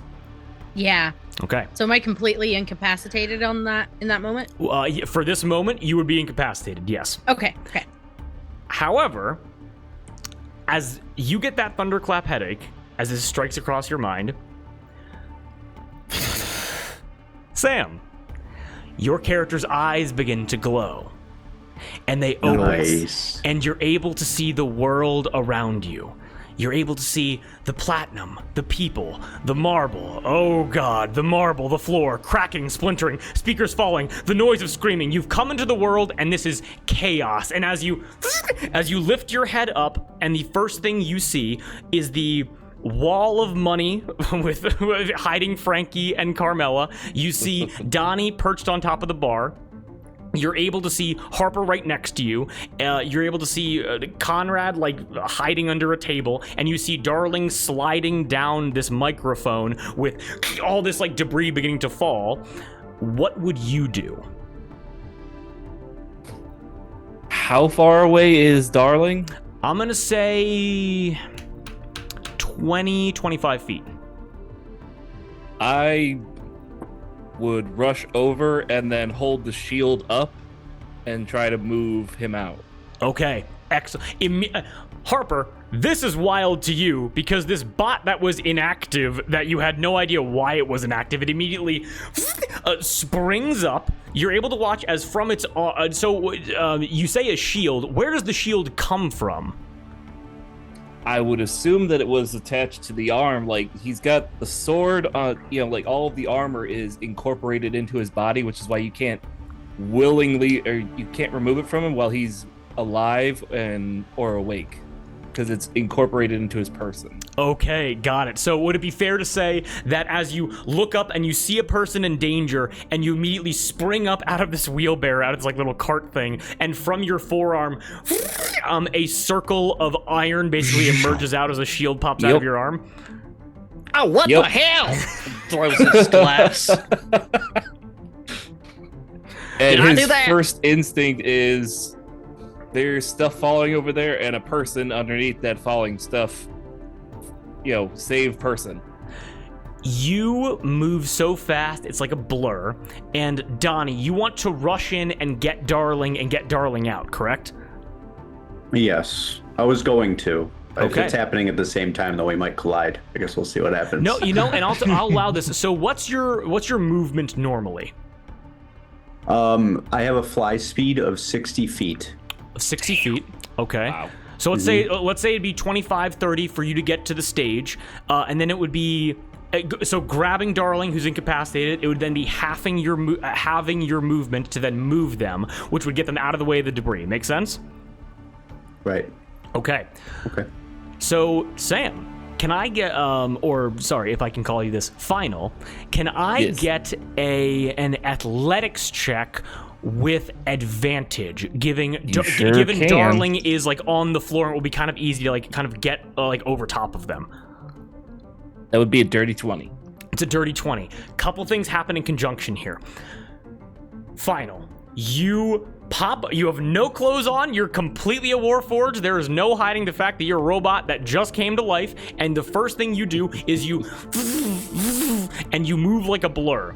You immediately throw your torso on top of Darling, covering as much of them as they can, and you then your shield emerges out, you put it up over you, and you feel a heavy chunk of marble and explode off of your shield as it feels like you just saved Darling's life. As that happens, Donnie, you just with movement with no check necessary, you like a shadow moving across the ceiling and across the floor. You're immediately underneath Final's shield as well and can get your hands onto Darling. Make sense? Okay. Is anything said in this interaction, or just immediately try to get him out of there? Yeah, I wouldn't be talking. I would just be getting them out of there immediately. Okay. then kind of grabbing onto Darling by, like, you know, the chains and the belts that Emmy described before. You're immediately able, do you fly back to the bar? Do you fly just, like, into the crowd, like, back towards where Conrad and Harper would be? What do you do? I would be, so that giant wall of money. Yes. I would be getting behind that as soon as possible. Okay, you go towards the giant wall of money. Do I have enough speed? Because I could use Step of the Wind. I would use a key point to take a dash. With a dash action, there'll be no additional check as you are able to. It's almost silent when you move. It's. Excellent. And you fly off with Darling in tow, and you're able to. A few coins are knocked by just the sheer speed at which you move, as you're able to plant Darling kind of like head in hands now onto a bar stool next to Frankie Thoreau's and Carmela, with you right there. As final, with this marble falling down on top of you, do you now try to leave with this person having been saved? Yes, I move backwards and look for more people to save. Okay. This is chaotic. As you look backwards and try to see more people to save, we're gonna cut over to. As you look backwards, Carmela, Harper, and Conrad. Immediately as this marble again, debris begins to fall. You don't get the sense that this is going to destroy the whole building, but you do get the sense that, like, this is a dangerous environment as the civilians begin to get up and begin to go. And begin to just run and just flee as fast as they possibly can. Do you guys do anything in this moment? Harper's gonna go ahead and kind of do a whistle like, psh. Hey, Bertha, come and help these people. And out of the backpack, the center between the tanks just kind of detaches and falls to the ground, and these legs kind of unfold, and it's almost like the Boston Dynamics dog, as it just kind of stands up on four legs, kind of shakes off. I'm like, make sure anyone hurt gets healed. And it just kind of runs in, and I'm gonna use the Eldritch Cannon, the protector function of it. Excellent. This Boston Dynamics dog begins to kind of like shepherd people towards the exit as fast as possible, like as they begin to outrun the cracks on the ceiling. Conrad and Carmela, anything that you guys are doing? You want to go first? Sure. I seeing all these people here and turning to Frankie. I turn to Frankie and go, so is that truck still available? Oh, you mean now? Yeah. Yeah? Wonderful. Everyone follow me, please. Oh wait, well, no, don't follow me. Where's the car, Frankie? The car is points past the stage to like the opposite exit, like what would be like the back parking lot of the casino. Okay, wonderful. Pleasure doing business with you. Everyone follow me, and I will start heading towards where the car is. Do you say everyone isn't like just random people? No, specific like Darling, Donnie, and I guess if we're Conrad, Harper, and Final here as well, that would apply to them. Yes, as was the giant wall of money. It sounds like a jackpot slot machine as just all the coins fall and then reform into their golem forms. You're all able to see each other, like, you know, Donnie and Darling and Final having this interaction, and then Conrad, Harper, and Carmela kind of like you're all like kind of look at each other as Frankie goes, "Okay, this way, everybody," and begins to Carmel yep. Okay. Does Conrad see, like, is everybody okay? Like, is any parts of the ceiling going to fall and potentially harm anyone? I'm gonna make a quick luck roll, which is something you never want to hear from me. And yes, Darling, what are you doing? Oh, I was just gonna ask if I'm still incapacitated at this time. Give me another con save. All right. Not to ignore the elephant in the room. Is that robot fucking alive? Did that thing just wake up and run across the room? Whoa. Dude, there's a robot right next to you, man. Come on. Jeez. It's the one he's What talking the about. heck? What did I just witness? Never seen anything like that before in my life. Yeah, that's gonna be an 11. That's gonna be an 11. Darling, actually, I kind of like that, as everybody is like, follow me, Conrad. Yes, you're gonna have to move past where this debris is falling, and it is beginning to slow. But like, it's like that issue where like after earthquakes, buildings will still fall apart because the integrity's been damaged. So you get the sense that chunks could still fall even after this like loud grinding begins to. Okay. As it begins to slow. So, my question is, how long would it take for everybody to clear out of here? Most of the people on the main floor, the people above you, you get the sense that because these are like thick marble slabs, the ceiling to you is beginning to crack and fall down. The integrity of the floor for the people above you seems pretty secure. The main lounge is almost completely clear at this point, but you guys are going to have to move past the stage to get to the car as fast as possible, putting yourselves back in danger. Make sense? Okay, yeah, great. So then let me ask you a question. Okay. The spell slow. Can I, in this moment, perhaps not use that on people, but on things? Ooh. You know I love you, baby. You absolutely can do that, 100%. That's so fucking cool. Let's go, roll cool. All right, so Conrad comes out of from underneath the table, putting a hand and getting himself up. Looks up at the cracks, the debris that he's assuming is just about to fall. Puts a hand up, and as he does, he kind of throws some molasses up into the air. Because I guess that's just what you do when you're casting spells. You just throw molasses. So he does that. And yeah, take it away, sir.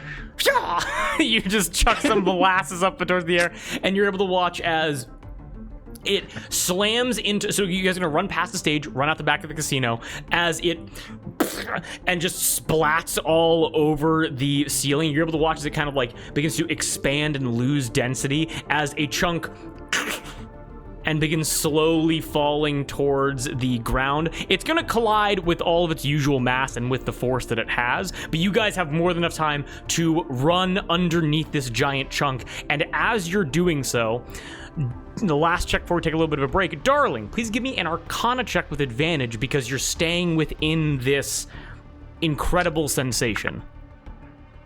17. 17. You would know it. You'd know it anywhere. You just had to take a couple seconds and figure out what it is.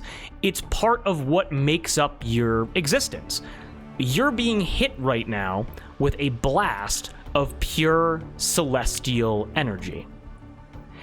And as this chunk it continues to fall and explode. What's up? Oh, I said bless you.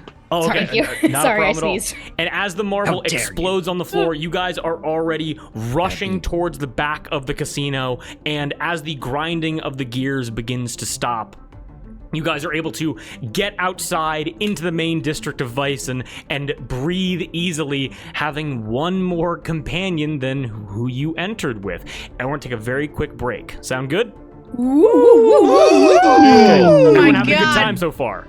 Oh, I'm so yeah. Oh, sweaty. yes. Yes, In and the best yes. way. Okay. Best sweaty Best ever. sweat. Excellent. Okay, Yeah. well, She we're all sweats gonna, when she has fun, I guess. we're gonna be back in just a little bit then. We're gonna continue to sweat, and we're gonna figure out where exactly we're gonna go next. Sound good? Yeah. Hell yeah. Everybody, hope you're all having a good time. Thank you so much for joining us, and we'll be back in a little bit. Thank you. I'll miss you.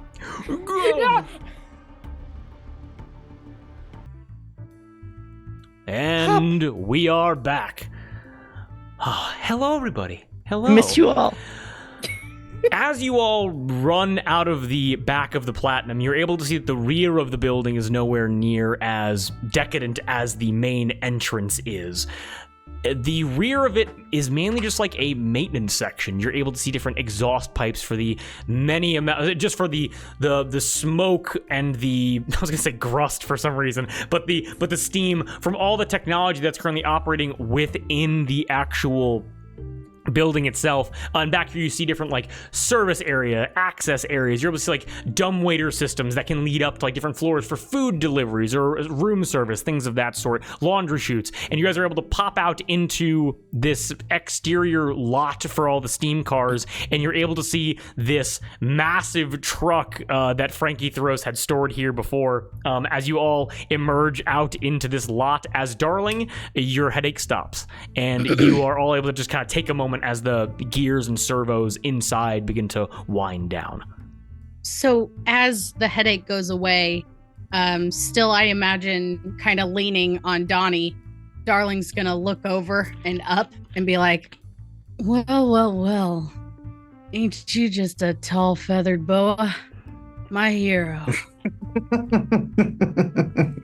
All right, so I look down at her and said, how are you feeling? I got a little flash of a headache there, but not bad, big boy. How about yourself? I don't know about big boy, but I'm doing good. Can I do a visual medicine check on her to make sure she's okay? Yes, you absolutely can. Darling's a Maybe. he. Come on, Josh. Yeah, I'm sorry. You're I said used to shit. this I'm beautiful misgendering you face, twice. so. Yeah. That's a nat 20. Right there. How's Let's how's Darling How you feeling? feeling, baby? He's a little disoriented, but everything's coming back. He looks pretty decent. Okay. All right. So then I kind of stand you up, right? So you don't have to lean on me. All right. Like, very good. I'm glad you're okay. Thank you for the assist. And then I turn away from you. I'm glad you're okay. And then Darling's gonna look over at Final and be like, and you? What brings you to the main stage? Yeah, what's your story? What the hell? Oh, a robot is so perfect for Sam. This is Yep. great. I don't know. Well, that's a reassuring answer. Oh, we gonna have to address that. Somebody know how to turn this What thing on and is back that? or off and back on? Hey, wait! Come on now. Give him some room. Give him some room. You just came alive now. Come on. By the way, as we're running, Bertha is running next to us and sends out a pulse, which gives everyone 8 temporary hit points. Oh. Okay. Bertha is totally not a bitch.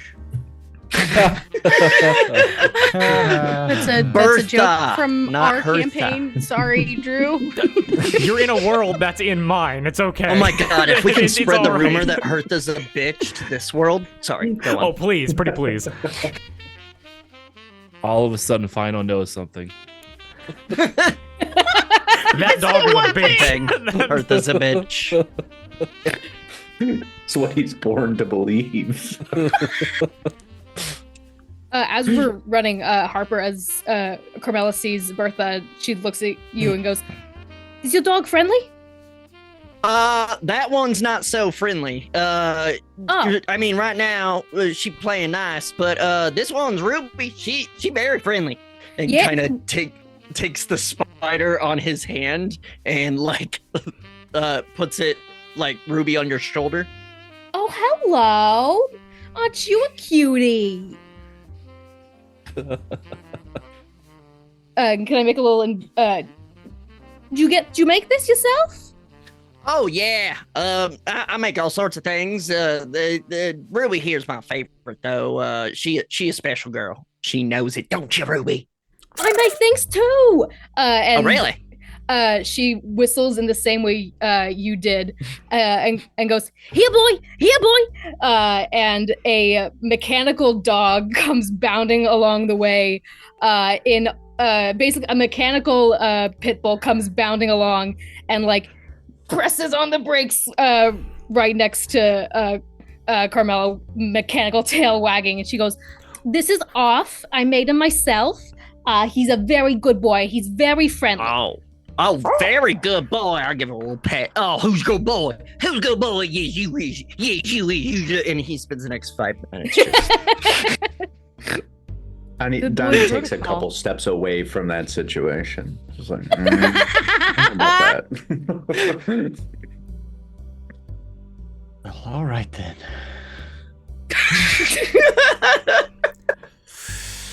So I look around.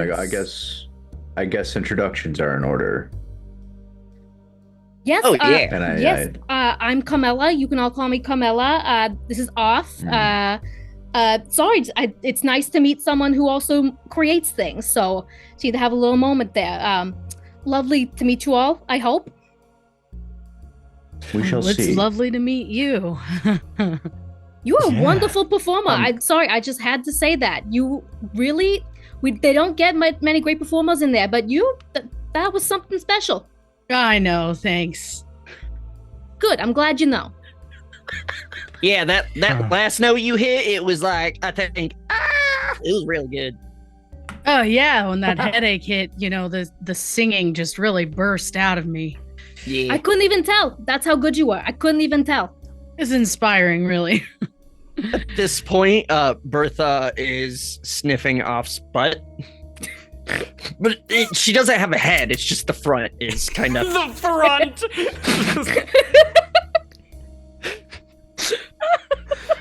Bertha, play nice. Play nice.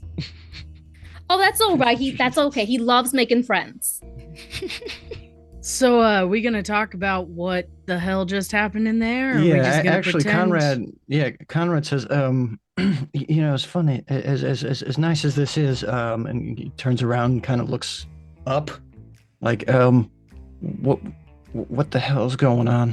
Yeah, He they ain't wants to make supposed sure to... everyone else is still safe, They ain't supposed to do that. I mean, I kind of do know these things. That's not good. That's not normal. Mm-mm. Maybe Do we we should give see ourselves anything? a little bit more space. Do we Yeah, see what do we anything see, Drew? out there? Explain. What do you mean? What do you see? Or what Like- do you say? we're outside the building. You're then, outside right? the building. Yes.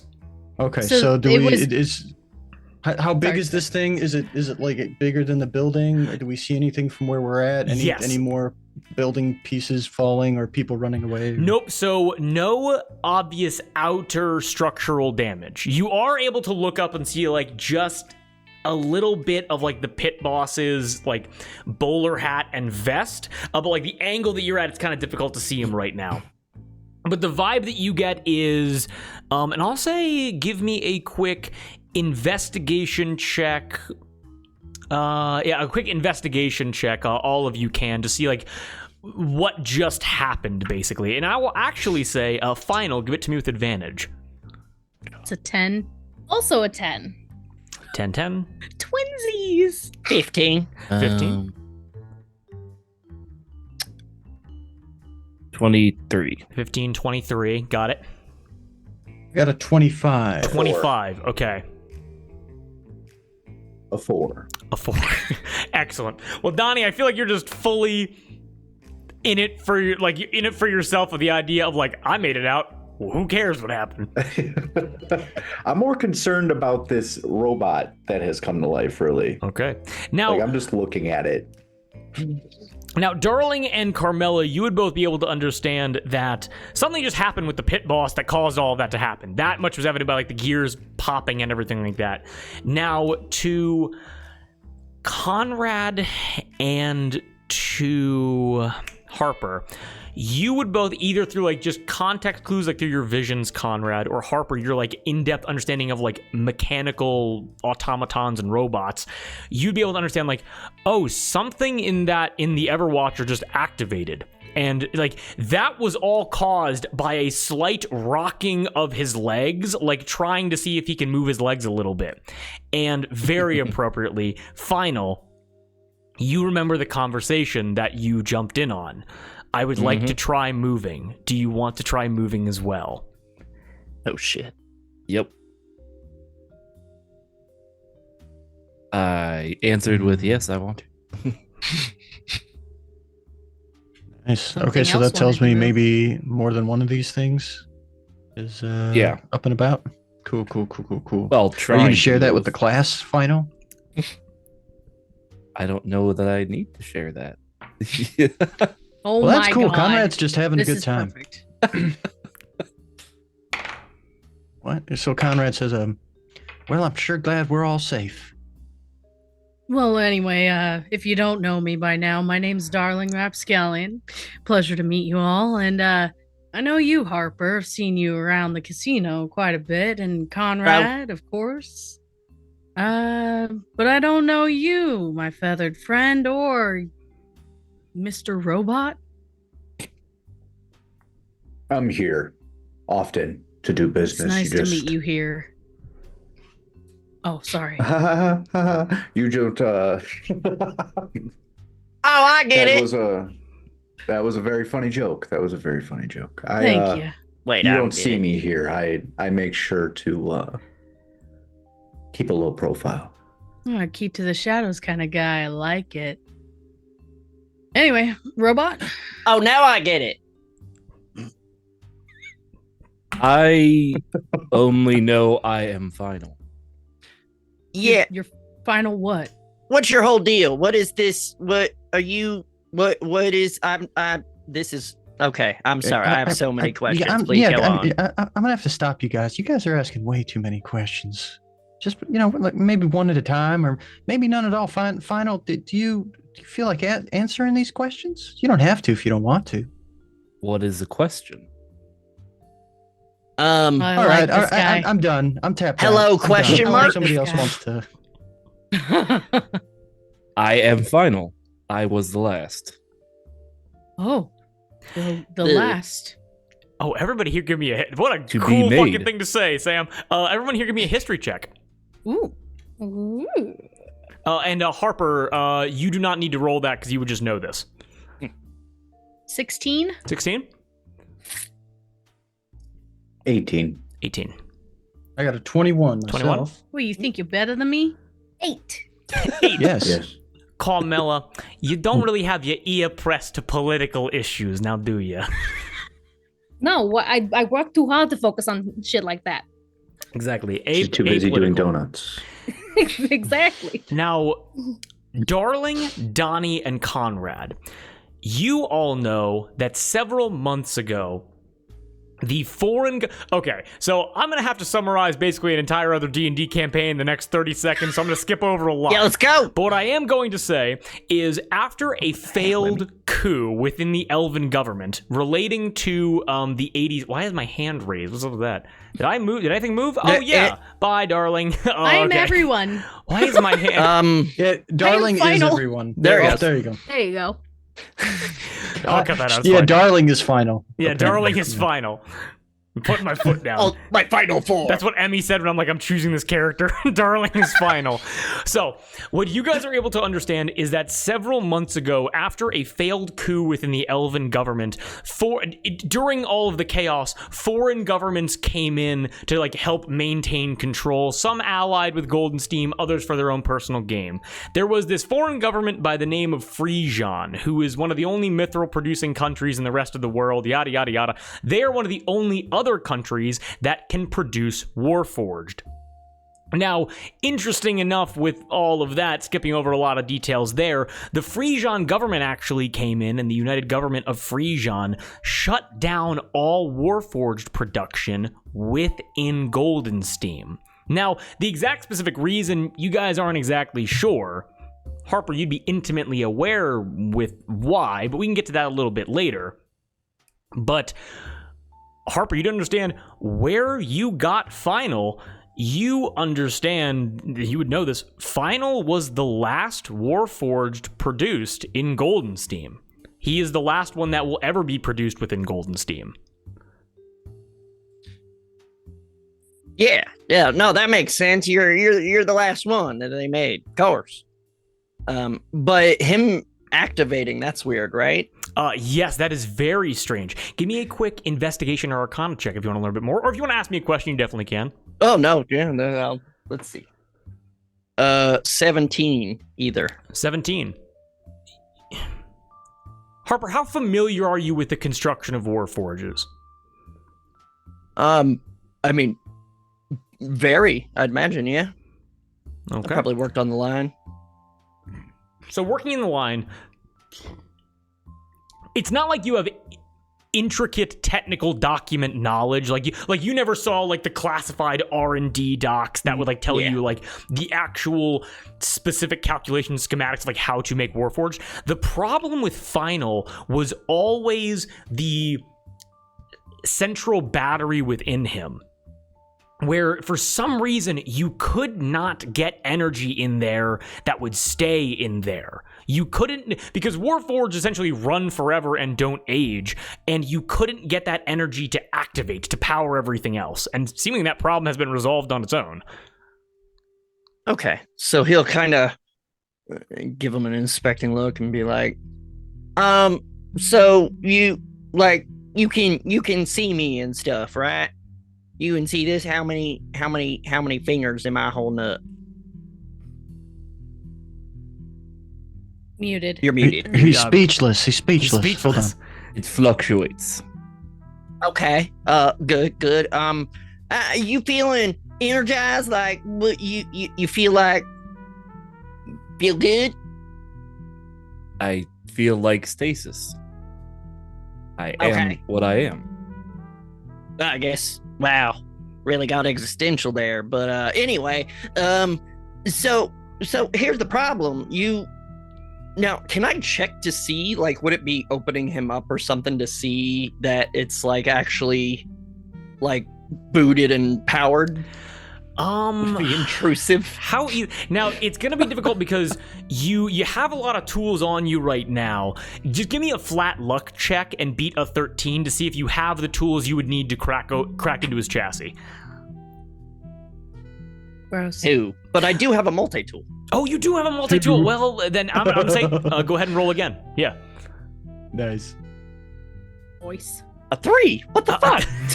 So, although your multi-tool is useful for a great many things, in order to break into Final's chassis, you would need to go back to your creation station, basically. Yeah, it's one of those locking screws.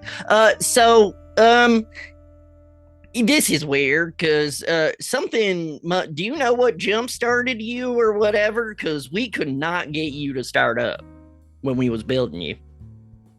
I heard voices, and they asked me if I wanted to move.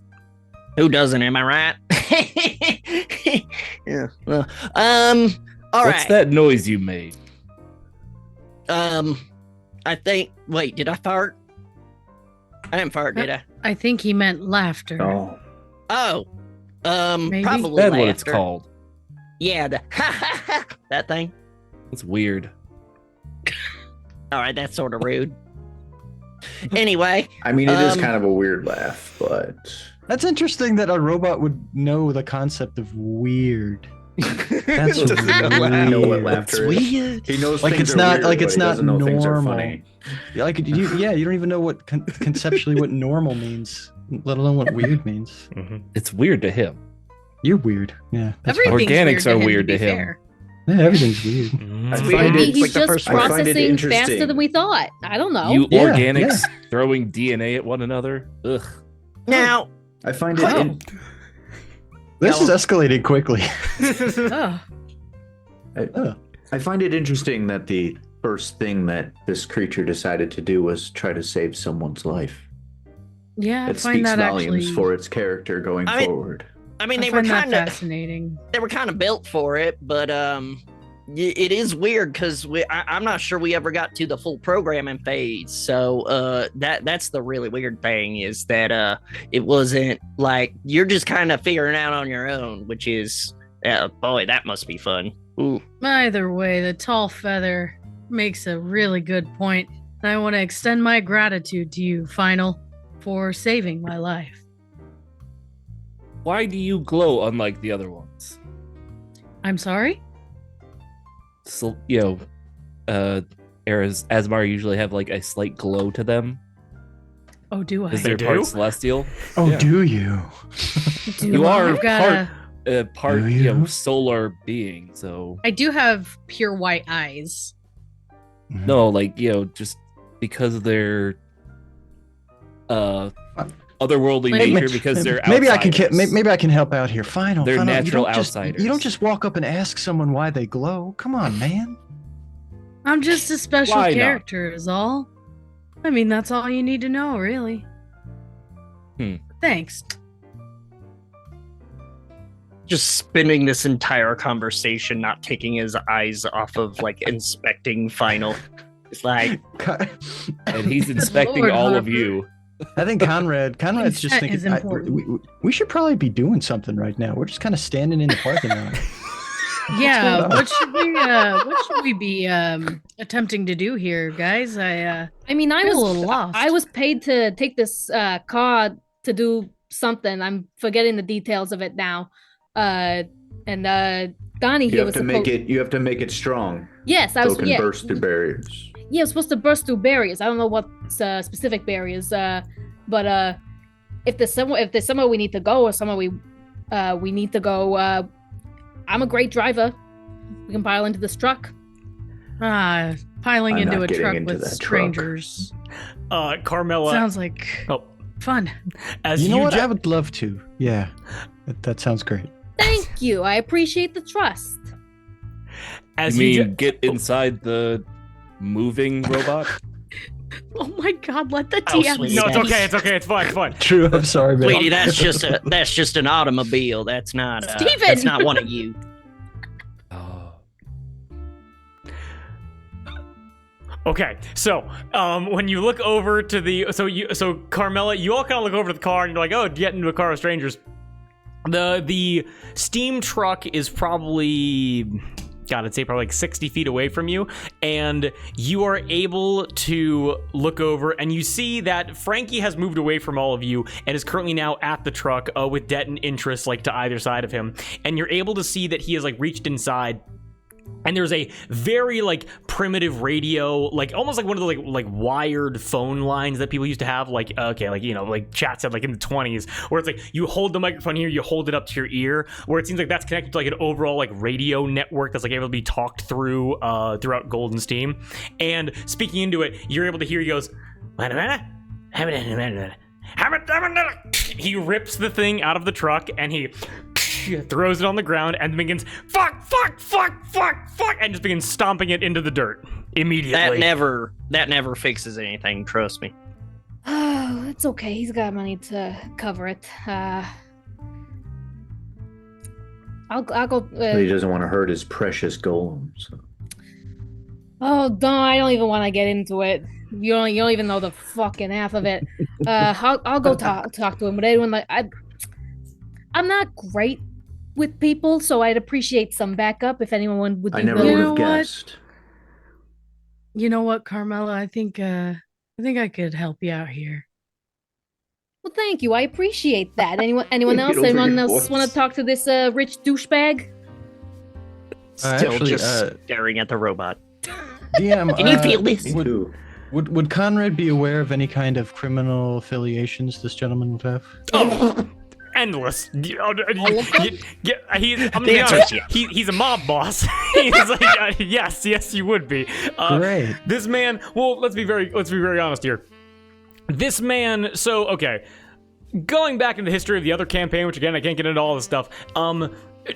Due to the coup, due to like power restructuring, Frankie Thoros is now the head of the Thoros household. It's now a noble house that sits on the High Council of Golden Steam. That was not a thing before.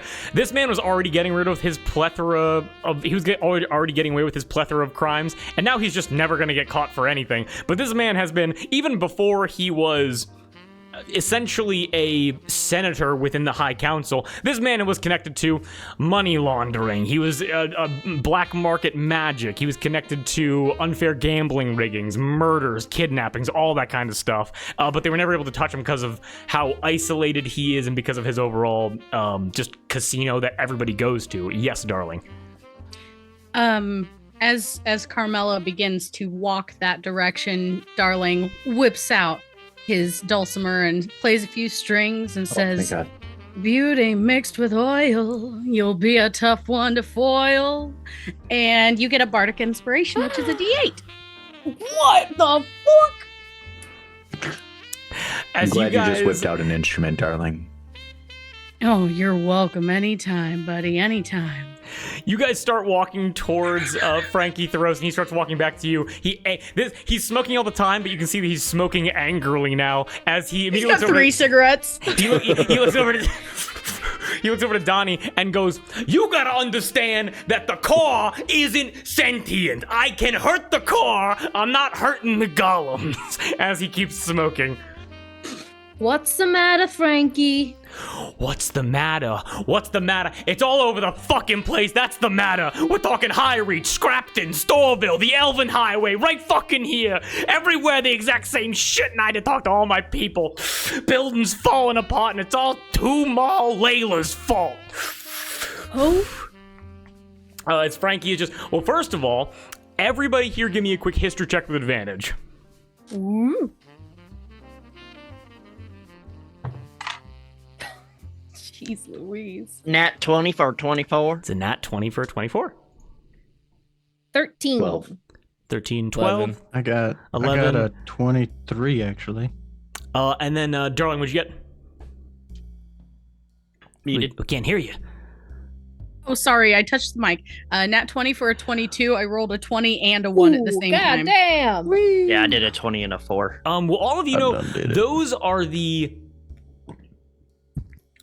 only district that was left out was the Mills. So Frankie just mentioned the Elven Highway, High Reach, Storeville, and the Mills was left out. Which all of you know, it's like, so what just happened inside of the Platinum is happening in some of the other districts within Goldenstein.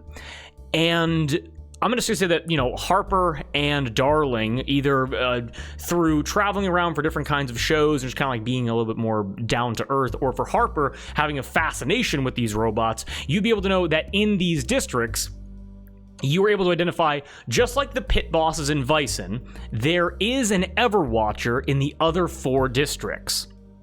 Specifically, and I'll go down the list here. I can send it to the Discord if you guys want. Within the Mills, there is, and they're all called Everwatchers, but they all have special names because, they're used for different purposes. Within the Mills, there's Pinkerton. Within the on the Elven Highway, there is Drifter. Within High Reach, there is Dollface, and within Storeville, there is Tetris. Mm-hmm. All right. Boy, So they he's sound saying scary. that this is happening all over the place. Hmm. So I fly straight up into the air to see if I can confirm that with my own eyes. Okay. You fly straight up into the air. Yeah, Rachel, you just get... Oh, there he goes. I made some of this back when it was campaign 1 before we filmed anything in my first D&D campaign. Some things are pretty obvious. As you fly straight up in the air, just give me a perception check and get a nat 20, because you want to look across an entire city to try to confirm this. I don't see. There I'm he not going to goes. see like smoke and stuff. Well, give me a... Majestic. We'll see. Nat 20, nat 20, nat 20, nat 20, nat 20. Roll a 1, roll a 1, roll a 1, roll a 1. Shut up. That's what he always says to us. It's a 15. With a 15? Well, I will say you don't see any like obvious explosions or any kind of like mass cataclysm happening right now. But you're then able to look back to the Platinum and see that there's also not any kind of damage on the roof of the Platinum either. And you have to realize that with this very slight movement, most problems were probably localized and internal if they were within buildings. Make sense? Oh, yeah. So then I just drop down, and I look at Frankie and be like, it's not that bad, Frankie. You need to chill out. You're going to give yourself a heart attack. You already have high blood pressure. You know me so well. I need to calm down. And what calms me down more than smoking? So, what I need each of you to do, and looks over to Donnie and Carmela, and looks to the rest of you, and goes, for those of you that didn't have a pre-organized contract with me, I can make you all rich and comfortable as much as you need, as much as you want, as much as you can imagine. I can do it for you. Well, you've got my ear. Robot. Hmm. Outside, I have a question Its for name's you. Final, Frankie. Be Um, respectful. he knows that one, and then would he know where the other ones were, like when he was talking to them, or yes, like in a sense, me explaining it to you guys right now is bringing you guys like into the lore of the world, but him saying that would already imply that he knew where it was. This is not like some kind of secret. Make sense? No. I mean, like final. Final. Would he know like where they were and be able to put two and two together? Not a goddamn clue. No, he was his back. A big wall of money was separating him from you. He was not looking at you at all. Or do you mean like where Final came from? Like no, like where the other robots were when voices? they started moving. Because I heard them, and would I have put two and two together that those are the ones I was talking to, or I will would I be leave able to that up tell to where you. they are? I'll leave that up to your discretion if you would like to, because 5 voices did talk to you. Yeah. So I will leave that up to you if Final could make that connection in his head. Let's see something real quick. That's always a good thing. Gmail. Yeah, I mean he's a average intelligence, so he might be able to put that together. Okay. He's so nice to you, Drew. Usually Sam would just be like, yeah, I fucking know it. Sam, you gotta take the brakes off, man. Come on. Slam on the gas. Let's go. I want the real Oh God, deal. don't ask Like- him to do that. I turn to the rest of them and I'm like, those robots, they talked. They were the ones who told me to move. Wait. I'm sorry, what? Those robots talk to you? Yes. They don't talk to you? Frankie, you should be freaking out right now. I'm sorry. You don't hear the other robots in your head? No. No, we don't make a habit of speaking to robots. Not usually. I mean, speak for yourself. I talk to robots all the time, but I mean, In my they head, usually don't no. talk back. Yes, they wanted to move, so we decided to move. Where were you before you felt this body come to life? The void. Okay. Nowhere. Says it so Everywhere. matter. Whatever that is. I was in a void. No big deal. It's fine. All right. Uh-huh. I was where I was before I was here. Huh. Weird. Sure. Not sure how to respond to that information. Yeah. Not surprising. You always seem to have something to say. No Don't war you forms know ever it? talk about. Oh the, fuck, I'm the everyone four. again. We're all darling. Wait, someone's able. You're able to raise your hands if you just hold it up like this. Oh yeah, apparently you can. This fucking Wait, Zoom hold AI That's shit. weird, man. No, I Zoom can't turn AI, that I off, so we're guess. just gonna have to deal with it. If you just keep It's your, all right. I yeah, don't Eric, mind keep being your hand everybody. Up. Keep your hand up for like. Okay, wait, it's gone away now. It doesn't work half the goddamn time for some reason. There's always one lucky individual. God, it's who like can edging. It's control like getting it. so Well- close, then just going back down. Okay, so What are you gonna do? we're all just racing now to see who can do it first. Yeah. I get. Conrad was just. I was just gonna ask. Conrad would immediately check to make sure that the files that he had on him with him are still with him and not back in the building. Yes, still safe and secured, not pickpocketed. It seems like everything happened so quickly, no one even had the chance to kind of interact with you in that way. Cool. What? Where? Hey, Frankie's like, well, first of all, Carmela says it's final, and Frankie Mio says back, well, you know, Carmela, as a mobster, it's very important I'm polite to every single person that I meet, so thank you for keeping me in line. For the Of now, course. final, correct? Yes. Did you just say that you woke up when all the shaking happened there? Yes. Okay. We talked to one another and decided to move.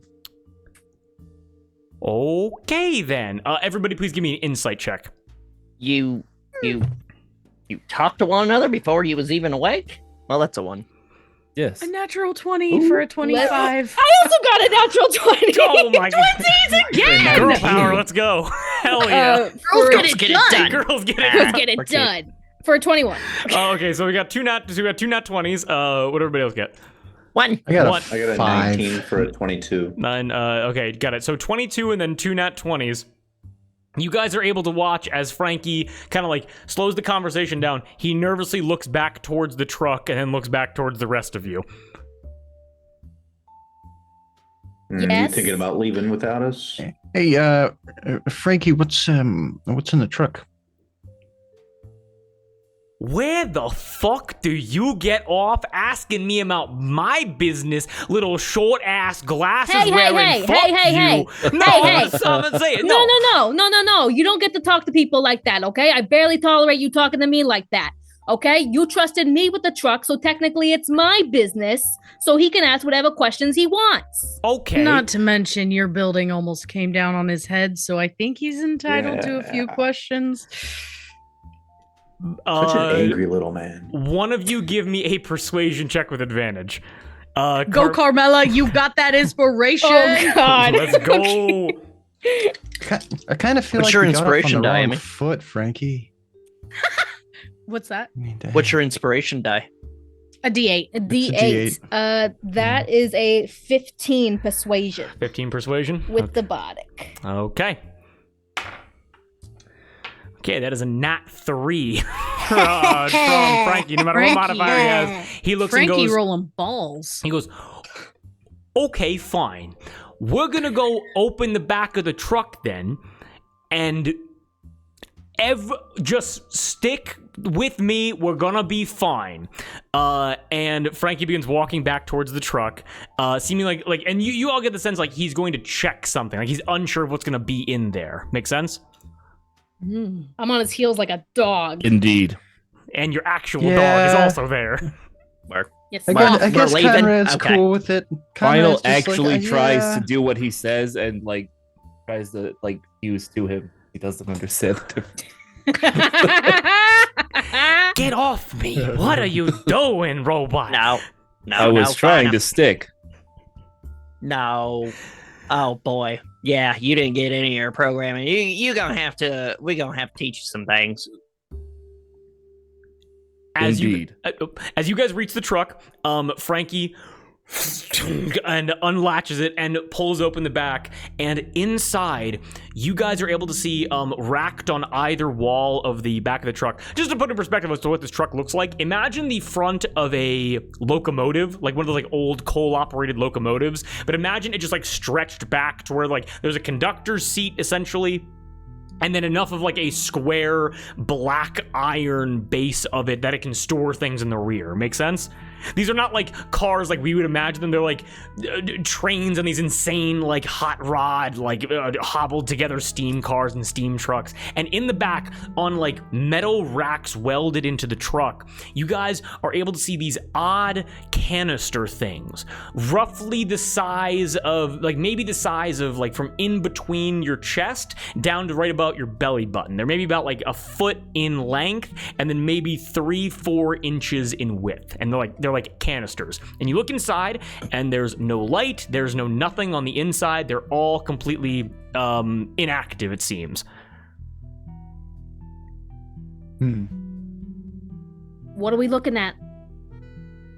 Nothing. What's these? Harper specifically, give me an investigation check with advantage.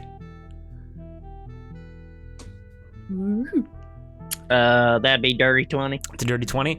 Harper, you would immediately recognize these as Warforged cores. They are inactive Warforged cores that have nothing inside, no kind of energy within them. Yeah. What are you doing with a bunch of empty cores? What's the deal here, Frankie? What? What? That can't be fully legal. Donnie, you're a criminal. Of course it's not legal. Whoa. I'm a criminal? What are you talking? I'm a legitimate businessman. You know what? Okay, I apologize. I'm the exact same. Yes, thank you for reminding me of the language I should be using in front of these people I barely know. Wait, Well- yeah, Conrad's. Hold on a minute. What? You're breaking the law here? The fuck you get these, Frankie? I ain't give them to you. Who are you? As Frankie goes, well, look, they shut down the factories. That also stopped the import trucks from coming in and dropping off supply. So a couple of my boys were able to go down and grab a couple of these. And we were gonna move them to someone that can use them. They're not useful in the city anymore. Just relocation. Exactly. Thank you, darling. Frankie, are they yours or did you just take them? There is now. Everybody, Serious. everybody here, give me a history check. Give it. Oh, what kind of check did you say? History check. History. Okay. 12. Oof. I got a natural 1. Natural 1, 6. You can reroll ones. 9. Oh yeah, that's true. Let's go. Forgetting that. Hey, I'm there we halfling, go. everybody. Woo, So we got a yay. 16 God, from Harper. halfling, get your shit together. Sam and Josh, what Damn, do you I've guys get? never played a halfling before, man. 11 or Same. 12. 12. I That got it. reroll makes it a 22 for me. 22, okay. I only got a 9. A 9. Harper, you would know that these were taken from the factory probably after the Frisian government came and shut everything down. And you would understand that, like, the notices that were put on the factory basically says that anything inside of the factory or related to the factory is now considered not Warforged themselves, but like the parts that were not completely assembled are now considered Frisian property. And it would basically be like a violation of trade law to take them. Speaking of trade law, Conrad, super illegal. He should not have these. And with the intention to sell these, that is a wildly illegal thing to do. So Conrad's going to take out his watch, flick it open,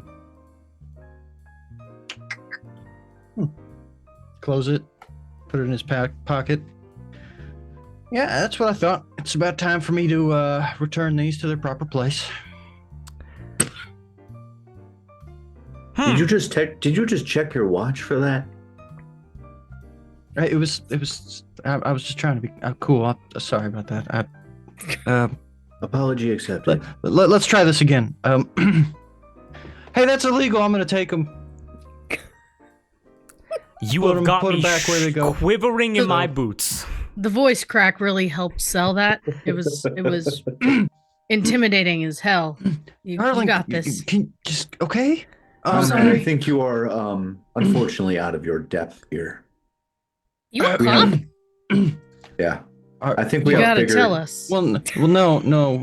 I'm not a cop per se, but my dad was a cop, and I know that this is illegal, and I can't let you do it. We have bigger fish to fly. Can't talk. We have bigger. Same. All right, that one's fish definitely to drunk. fry, Conrad. That one's clearly drunk. It's the Hold on. bait. That's the bigger. Don't make fun of his speech impediment, dude. Come on, man. Frankie steps up to Conrad and he goes, "Oh, we're gonna take these back to the factory, are we? That's what we're gonna do. You and me?" I mean, I'll do it myself if I have to, sir. But this is not right. What you're doing.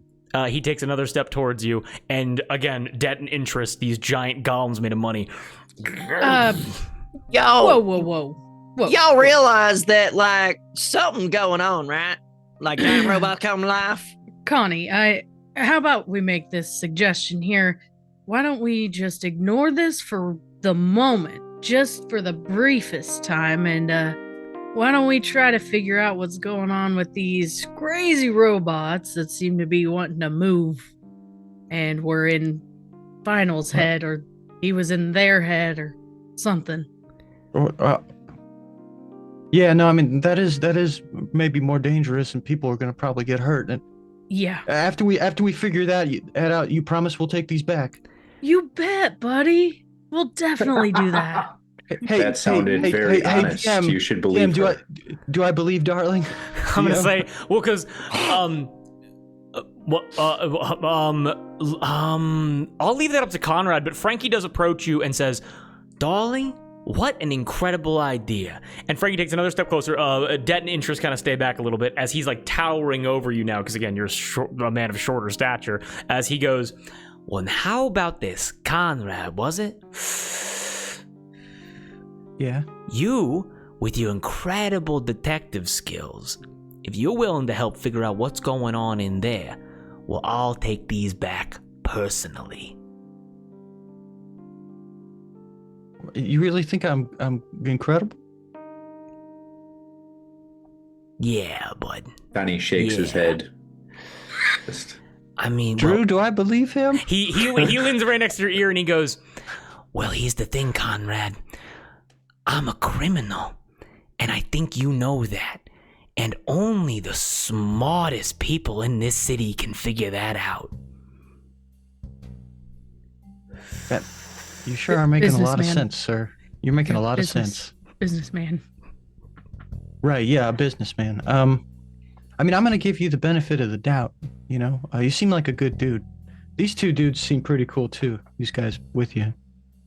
Oh, thanks. Oh, nope. Huh? Nope. Okay. Huh? Huh?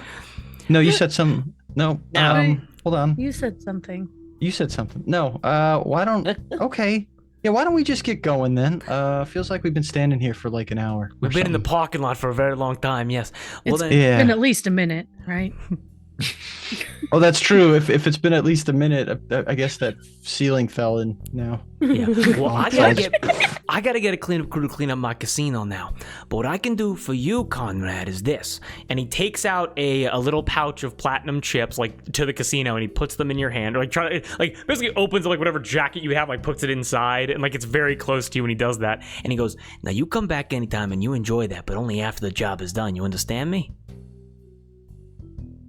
I mean, I don't gamble, sir. That was a bribe, Conrad. Get your head out of your ass. Hey, Con. Oh no, I can hold take on those a off of second. you. Donnie, hold on a second. That's illegal, bribing somebody. Wait a minute. God. No, not a bribe. Conrad. Spoke. Conrad, right? Can I call you Connie? My friends call me Connie, so yeah, sure. Oh, well, that's sweet. You're in the district called Weissen. Think about how those words piece together. Basically, do a full 360. Almost everything in here is illegal. Which means none of it is. Exactly. That's I'm not the way illegal. that I look You're at looking it. at me. Holy shit, you're right.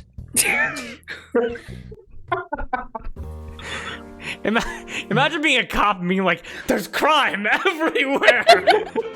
Holy crap. This is gonna Conrad. take forever. This is gonna take forever. Conrad, what are you even Clean up doing this- here? Clean all this up. What do you mean? What am I doing here?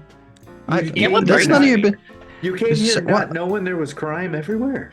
No, I was Frankie. I was just following a case. Is that your name, correct? Oh, No, not you. Lionel's talking. Frankie. No. Oh, yep. Okay. I'll be over here. Tamul Layler is the man of the hour. Now, he's at the You said you are in charge. Yes? inside the building, VIP area up top, penthouse, right? Tamul Layla, one of my top guys, was looking into it. Pit boss has been stuttering here and there, and we don't like that. He went to a local speakeasy, run by a good friend of mine. It's called Madam Wands. Probably seen the ads for it. Now, he disappeared shortly after, and we're not been able to find him. Now, I already had guys go to his place and come back, no information there, completely cold, but it sounds like a man of your detective ability. And the rest of you having flexible specialties should be able to track him down no problem. Make sense? That's interesting. It does sound like something I'd be suited for. And then when I get back, I can start cleaning up the rest of this town. Well, of and course maybe you like can, what you and me pal. will talk about what you're doing here. Oh, maybe of a little. course. Yo, I will come to you hat in hand and beg for your forgiveness. Do I believe him, DM? Yeah, Connie, you do. Conrad, Man, I believe you. You seem like a From- good guy, actually. Never mind. Thank you. from Oh, what I yeah. have understood from this conversation, he is the one in charge, so his dealings should not be illegal. There you go. I like That's a good final. perspective. Because I think he has Sir, the final say. Sir, I kind of feel like you're out of your element here. Oh, I you made out think of elements, he's- so you how think could I be he's out of my your element? Why is everybody being mean to me? I'm just saying. We're just trying to help you not get your ass kicked or worse. Well, that I do appreciate that, tall lady. Oh, It's thank cool, you. man. I've seen people die around here just for asking questions. Why don't we go could ask you- some questions? Yeah. Why don't you point me in their Are- direction later? So I can make sure that they get a proper burial and stuff. I'm going back inside of my place to assess the damages. And Frankie then begins walking away. He begins Frankie. walking. That's a good Nice idea, to Mr. meet you, Frankie. You make sure you get a Frankie, good sir. count on that. You don't want to commit insurance fraud or The nothing. okay? roast! It's Frankie the roast! And he walks inside of the casino. Ah, He walks in and he goes, "Everybody, please calm down. Continue spending your money." And he begins just kind of walking through the halls, trying to get people back into the casino. Okay. Now, I kind of feel like I Connie. fucked that up. Did I fuck that up? Connie, Yes. it is right. Yes. Yeah. Okay, so Connie, you're Yeah, gonna yeah, die you probably. know me. It's kind. No, if you wait, hold don't- on. If Wait, you no, don't, come on. maybe Come on. take it easy on the crime bosses around here. I mean, they're definitely gonna murder you. Take it easy on the crime. Take it easy. No, not On take the it easy, crime but you know what I bosses? mean. Like maybe not antagonize. I think is the word I'm trying I to wasn't go for. trying to. I was just pointing out things. It's clear to see. Oh, sweetie, we got some lessons. With that whole interaction being concluded there, Alright. I'm going to give you guys some locations of interest, or if you want to pull from any NPCs that you guys might know in the city, to figure out what exactly is going on with the Everwatchers. Mind if I just go down the list real quick? yeah. Okay. Yeah. Conrad, we got to focus on you first. Boy, that's going to be so many shorts. That's going to be wonderful to post about. Have you read through your case files before that's in your pack or no? I'd imagine so. Yeah. Okay. Yeah. Understood. Tamul Layler, the Thoros security agent that Frankie just said was missing, that's a name that you've heard before. Well, maybe not heard, you've read it before. That's a name in your case file. The case file on Thoros security. Over the last, oh God, what was it? I think 10 days, 10 Thoros security officers have gone missing. Not murdered, not found dead anywhere, gone. No armor found, no forceful entry into any of their dwellings. They are just gone. 10 cold cases, and Tamul was the most recent one. Maybe find Tamul, maybe find out what's going on. Okay? And by the way, Okay. all these threads are custom to each of you, so like this is not me saying go do this right now. This is just like potential avenues you could go down, or just make some shit up and just go from there. Yeah. Carmela, this is a mechanical issue with the Everwatchers. You remember a few months ago there was a failed heist on the Elven Road Railway, and you remember that some of the mech heads, the other gang with an offshoot besides the Tekken Rex, were able to throw together a big bot similar to an Everwatcher. And it's maybe possible that your grease monkeys might be able to say a thing or two about the problems that have been going on. Make sense? Yeah. Okay. Harper. The Everwatcher is mechanical, and you clearly know Warforged. There might be some info in your last place of employment. The tin press. The Warforged factory that you were able to get finale out of before it was locked up and condemned. And perhaps, like we mentioned before, you weren't able to pull information from those classified tech docs, but given the factory was shut down so quickly, those tech docs still might be there, and might shed some light on what's going on. Darling and Donnie, being Vice in residence yourselves, or at least spending a lot of time here, Madame Wands is right around the corner, only a couple blocks away, and it is run by one Hoodoo Grace, a powerful magic user. We'll get into specifics a little bit later. She's always been a bit confusing, but she might have some more information on the mystical elements of this mystery. What was up with that celestial energy? And final, those waves you saw in the void.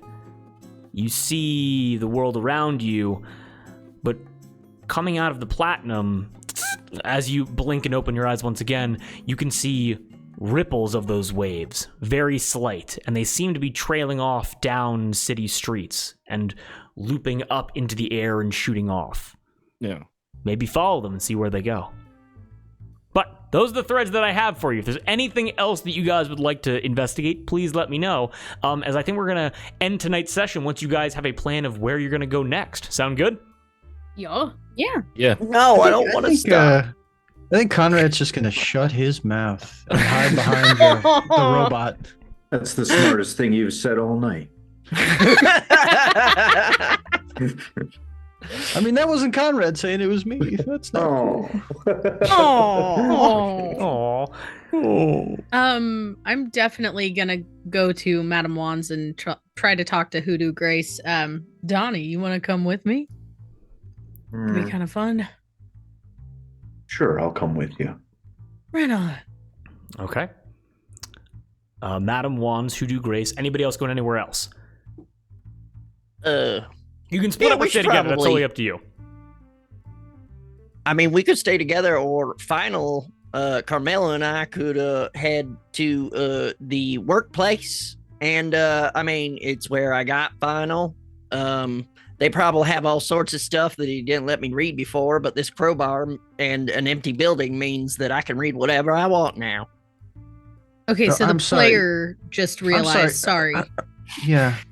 I am so sorry. I just realized that you were giving us like things to pick from, and I was just like, I'm gonna go do that thing. Yeah, that's fine. All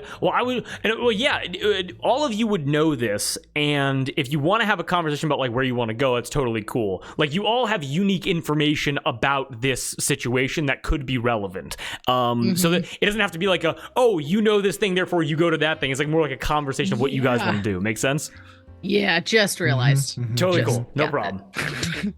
So does Conrad overhear Harper talking about breaking into that building with a crowbar and shit? Because based on the previous conversation, the most recent one, Conrad's like, shutting up. Shutting up. As Harper says that, I'm just looking at Conrad, just like piercing bird eyes, just like stay quiet. I just want to give Conrad a hug. We Imagine could that follow motherfucker the bearing yellow down on line you. there. Imagine. Yeah, dude. The yellow line? Yellow line. Look around. Yes, the yellow line. It goes down that way. You know what Conrad says? You know don't what? see those lines? You know what, Final? I don't see it, but I'll come with you, buddy, because that sounds like the least criminal act we could perform right now. So I'm gonna go ahead and come with you there. Now I'm Talk freaking to curious. Somebody Also, about my you're- headaches. Also, you're pretty big, and I can hide behind you, so that's a plus. Are you requiring protection? But God, No. love of God, yes. In fact, I can come to help you out, make sure you don't get hurt. Seems like a lot of people are going to be interested in you. Why would they be interested in me? Harper, can you? Listen, friend. Final. I have something very This might be hard to hear, but you're kind of weird. And that's me saying this. So this is special. We don't know what's happening here, and so like I was built to factory specs. yeah, it's just this talking you're doing and thinking. That's kind of weird. You know what? Yeah. Seeing all of this go on with these goofballs, Darling is going to be like, you know what? Maybe it is a better idea to stick together. Probably. I usually get in trouble when I'm alone. Well, God, I don't do so groups. you To this madam lady, and we could draw a line and go do all things just in order. You just say Madam Lady? I don't remember her name. Oh, that's just a defective memory chip here. Hang on. Is that even possible? Wouldn't the robot be like, nah, it's in the old memory banks? I mean, honestly, I'm kind of So you see a line, a yellow line? Is it like floating? There's other lines too, yes. What lines? That interests me because I'm good with that. I intercepted a line that was the other robots, and that's when we talked. Oh, Does he still see these lines? As You don't? As he No, blinks, Final, we do Final, you're able to see like strands of them leading out from you, going somewhere. Yeah. Well, you know what, Final? I think you're perfect just the way you are, bud. Bring it in. Oh, I didn't Bring it mean in. that as an Come on. insult by no bring- means. Bring it in, buddy. Please don't crush me. Please don't crush me. Please don't And crush me. I crush him a little. Okay, all right. That's enough. That's enough. Ow, ow, ow, ow, ow, Easy, ow, ow, easy, ow, ow, Final. ow, ow. You It was new organics servos. are soft. Mostly, yeah. Oh, very. Thank you. Thank you very much. You know, I haven't let the city It harden wasn't me a yet. compliment.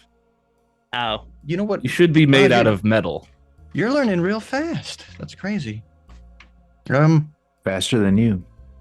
I've got other things that make me hard. Donnie, so- did I do So- something to you? Did So I do where- something to piss you off? What's happening? No, Conrad. I'm not upset with you.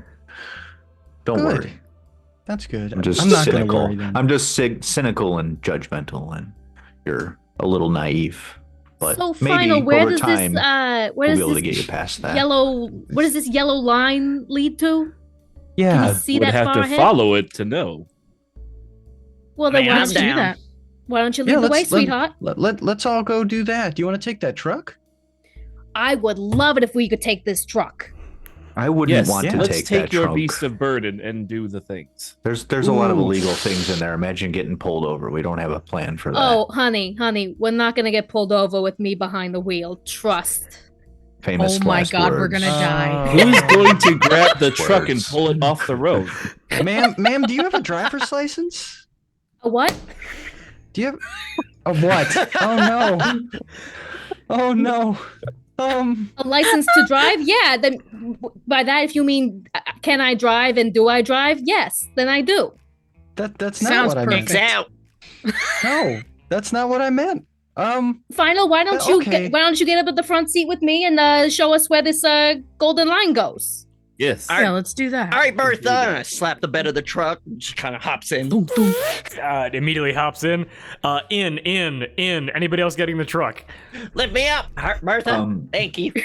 I'm not going to get in the Yes. truck. Okay. I'm going to hang out the side of it, though. Okay, so Mr. Donnie- like a member of the Mr. Donnie, DEA, like you're Yeah. hanging on Oh the side. Jesus. Okay, You know what? I'm gonna see Mr. Donnie and be like, yeah, I'm gonna do that too. I'm gonna be cool like Mr. Donnie. okay, perfect. Conrad, Donnie I'm on. not going to save you if you fall. Mr. Donnie, Just can you wanna help let me you get know up that. onto the truck? It's can't- just Donnie. I'm not a Oh mister. my God. Okay. Conrad, how okay, old are you? Sorry. How old am I? How old are you? rude. Yeah. That's I'd take a my- rude I'd question. give you my I didn't hand. ask you how old you were. Old I'm- old enough. Why is it Conversation rude started to ask everywhere. about names I'm also or old enough. age? Yeah. Oh, well, good. That's good to know. Conrad, take my hand. Huh? Get up Yes, there. take What? Donnie's Oh, hand, Conrad Conrad. and Donnie Oh, on the same okay. side of the truck. I've never done No, this before. I- Just give me a You're a second. Be squishy gentle. organics. Oh my Get God. inside the vehicle. Are you like climbing all Okay, over me? thank you. Like, how is this? Explain how you're getting up. Oh, I on mean, this like, truck. I don't think I'm tall enough to even get into the Just the get part where in the people are tr- supposed to just- get into. I will so- pick him up and then put him inside I'll tell you the what. You know what vehicle. you should do, Conrad. I have a good idea. Oh, I have this, a good this feels idea. really nice. This is No, really no. nice. Thank you. Conrad, This is nice. Listen. What? Listen. You're Get in the yourself, truck. little one. Do an inventory of all of the illegal stuff in there. So when we're Wait done, a minute. Are you just giving me busy work to This shut me is up? just No, Phineas no, and this is Ferb. real Candace, work. get on the trike. This is it is all it is. Because honestly, I'm into that. I'll do some busy work. Make Yeah, sure yeah, everything's you accounted take for. an so inventory nothing's so stolen. you know when you confiscate this stuff, you'll have a list of everything you need to confiscate. Yeah. As long as I know smart. what's in here, that All right, is get real in there, smart, champ. Mr. And Donnie. with Get in there. everybody I don't know if I piling like that onto the nickname, truck, I think that's what's happening. Correct? Yes. Yeah. Yes. Okay, excellent. Love of God, yes. So the back, so the back section of the truck. So we have Final and we have Carmela up in the front. In the actual storage area, there are like seats in the back, but again, like the shelves above you. There is no like actual way of latching yourself into the truck to like keep yourself from not like scooting around, basically. Now, Carmela, getting up into the front section of the truck, it's like so many other cars that you've driven before. Make sure the music is still running. Where instead of there being actual pedals, it's all dials and levers essentially to let steam into and out of different pipes to move each set of wheels individually. These are very complicated machines that you're very familiar with. There'll be no check at all to make you roll for how well you can drive. You can just drive extremely well. Make sense? Mm-hmm. Okay, perfect. So we have everybody, so we have Final, Carmela in the front, everybody else in the back except for Donnie, who's hanging off of the side. Correct. Perfect. Carmela, you can begin to drive, and Final, you can just direct the way if that's what you're gonna do. I will. Okay, perfect. Carmela, how do you drive? Final's in the Poorly. front seat, but Arf is also in the front seat in between us. Arf between you guys, yes. Shotgun's his normal seat, but Final's a new friend, so I'll let him have the privilege as navigator. She waits till everyone's settled, and then immediately goes as fast as the thing will go, and like leaves track marks behind. Drop them 11s. Shoots off. Yeah. I was about to say, by the way, Ruby's up on top of the cab like a siren kind of thing. Hold on. So it's just like, Oh my god. Yeah, also, like, I mean, Conrad's trying to count these things and isn't seatbelted or is just standing up and just. As Carmela floors it and you guys begin following Final's golden strands, every person in the back of the truck immediately begins to be like, whoa, whoa, just like thrown around. Like all this shit is coming off of the actual like racks, like all these Warforged cores, these heavy iron objects. Donnie, you're holding on to the side and you go horizontal like it's an old Buster Keegan movie and are being trailed behind as Carmela begins not even turning, drifting around corners at full speed to get to the destination. And I also what's up? I also know what's going on inside that truck. So I'm just hanging there and I've got like the Joker when he's like hanging from the side of the truck and just a giant smile on his face like this is great. And Final, as you're directing, Carmela, you are able to follow Final's radio strands and are able to drive. And it's like one of those Waze moments where you go like make a left yesterday and you have to like immediately turn as hard as you possibly Yep, can. she'll make that exit or die trying. Exactly. So you're able to merge onto the Elven Highway and begin shooting east as fast as you can possibly go. And you feel, Carmela, specifically, so incredibly happy when Final, giving these directions, points to a section of the highway, like to like a part of construction. And what you realize is this is not a part of construction. You've gone down this like rickety kind of scaffolding road many times. Finale, after I'd say probably what normally would be like 2 hours, for you like 15 minutes of driving, Final has successfully directed you back to the district of Offshoot, the home of the Tekken Rex, where Carmela has perfected her craft. But we're going to continue that next session. That's where we're going to end for tonight. Yeah, I think the first thing Conrad's gonna do is definitely check your driver's license, man. Jeez. Damn it! Just before it fades to black, it cuts to Bertha in the back, who drops a small brick. Jesus. And with a robot shitting in the back seat, ladies and gentlemen, are we all having a good time? Yes! Yes, and yes. Awesome. That's super cool. Welcome to Golden Steam. Thank you, everybody that's watching, and thank you to all these wonderful players. Was that a fun introduction to my kind of DMing, my kind of world? Thank you, God, yes. Drew. Thank Yes. you. Let's just chat. Can we just give claps for Oh Drew and my this God. amazing Claps for story Drew. and No, storytelling? these claps are multi-purpose. They're also for all the amazing players. Thank you to all the Forge of Lore team for joining me, for Except working our with me. boss. Oh, and I appreciate it. Thank you. I don't know how to take compliments. No, I do, but I want to spread the love around, Like, it's just a matter of, this would be not, if I was here just telling stories into a camera, it wouldn't be half as fun, so. Sure. yes. When's the next one, Drew? I don't know. I Figure that out. So what I'm currently working with right now is that I'm currently managing. So this is gonna be a mini series, 4 sessions, most likely. We're gonna be doing this, the Misadventure series. I'm gonna be linking up with Cate again to do more Misadventures. We also have Palm on the Fist and Alatua next week. So it's gonna be a lot of writing for me. It keeps me entertained. Thanks so much for the claps, Rachel and Double. We really do appreciate that. But we will have the next one scheduled ASAP because with the location-based storytelling, except for combat maps, I have all of the lore prepped out that I need to give you. So it's whenever you guys are available. So yeah. Right on. Oh, yeah. Killer, but yes. I'm totally ready to be a Debbie Downer whenever you guys want me to be. Eric, that was funny as fuck. That was... I love Conrad so much. I am enjoying Conrad. You are Donnie going is to not. die very Donnie is not shortly. enjoying you at all. That was fucking hilarious. The idea of a mobster who doesn't know... No, sorry. A private eye who doesn't know that a mobster's a criminal is so fun. Who doesn't know that he's in a mob-controlled, like, district of a city? Dude, Aware of his I made surroundings. I made Conrad to be directions. super naive. He's supposed to be like representing like with the best of you. Like, yeah, he's super trusting. Yeah, he's gonna take you at your word. Crime you know? everywhere, crime. Okay. Oh my god, it's So- fucking everywhere. Oh my god. I don't want to make any assumptions, Drew, but is this also going to be on YouTube on your guys' channel? 100%, yes. I just saw that Isa Yeah, absolutely. popped up. And yes, this is going to be edited, posted to YouTube. I have no idea when. I have a lot of YouTube. I have a lot of footage to edit, but this will be going up on YouTube. So yes. Yes. So yeah, so no need to fear, but yeah, that's super cool. The Awesome. anti-Gendry.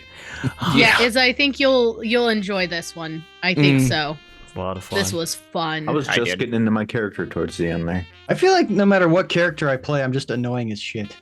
Oh, Henry, it's so Conrad, fucking you're just funny, annoying, though. bro. That's the I thing. think you're mostly what it comes down to from my observation is the characters you play exclusively annoy Josh. Well, not Josh. That's not my intention. Dude's just coming at me, and I'm like, Mr. Donnie, okay, just be cool, dude. And There's he's like, that "Listen." Mister again. He's Oh like, my listen, God. fuckface, just call me Donnie. I'm like, oh my god. Well, I'll also say this, like, I personally have never played like DM for a character before where it's like, because usually you don't see high intelligence, low wisdom. Like that's usually really hard to portray. And I love the fact that like Conrad is this great private eye who has like usually you see like these like noir kind of like movies and these books where it's like she walked into my office like a velvet hurricane. Meanwhile, Connie's like, she's pretty. What do I do? But I know everything about your crime. I've already solved it. But oh my god, like you know what I mean? Like, Yep.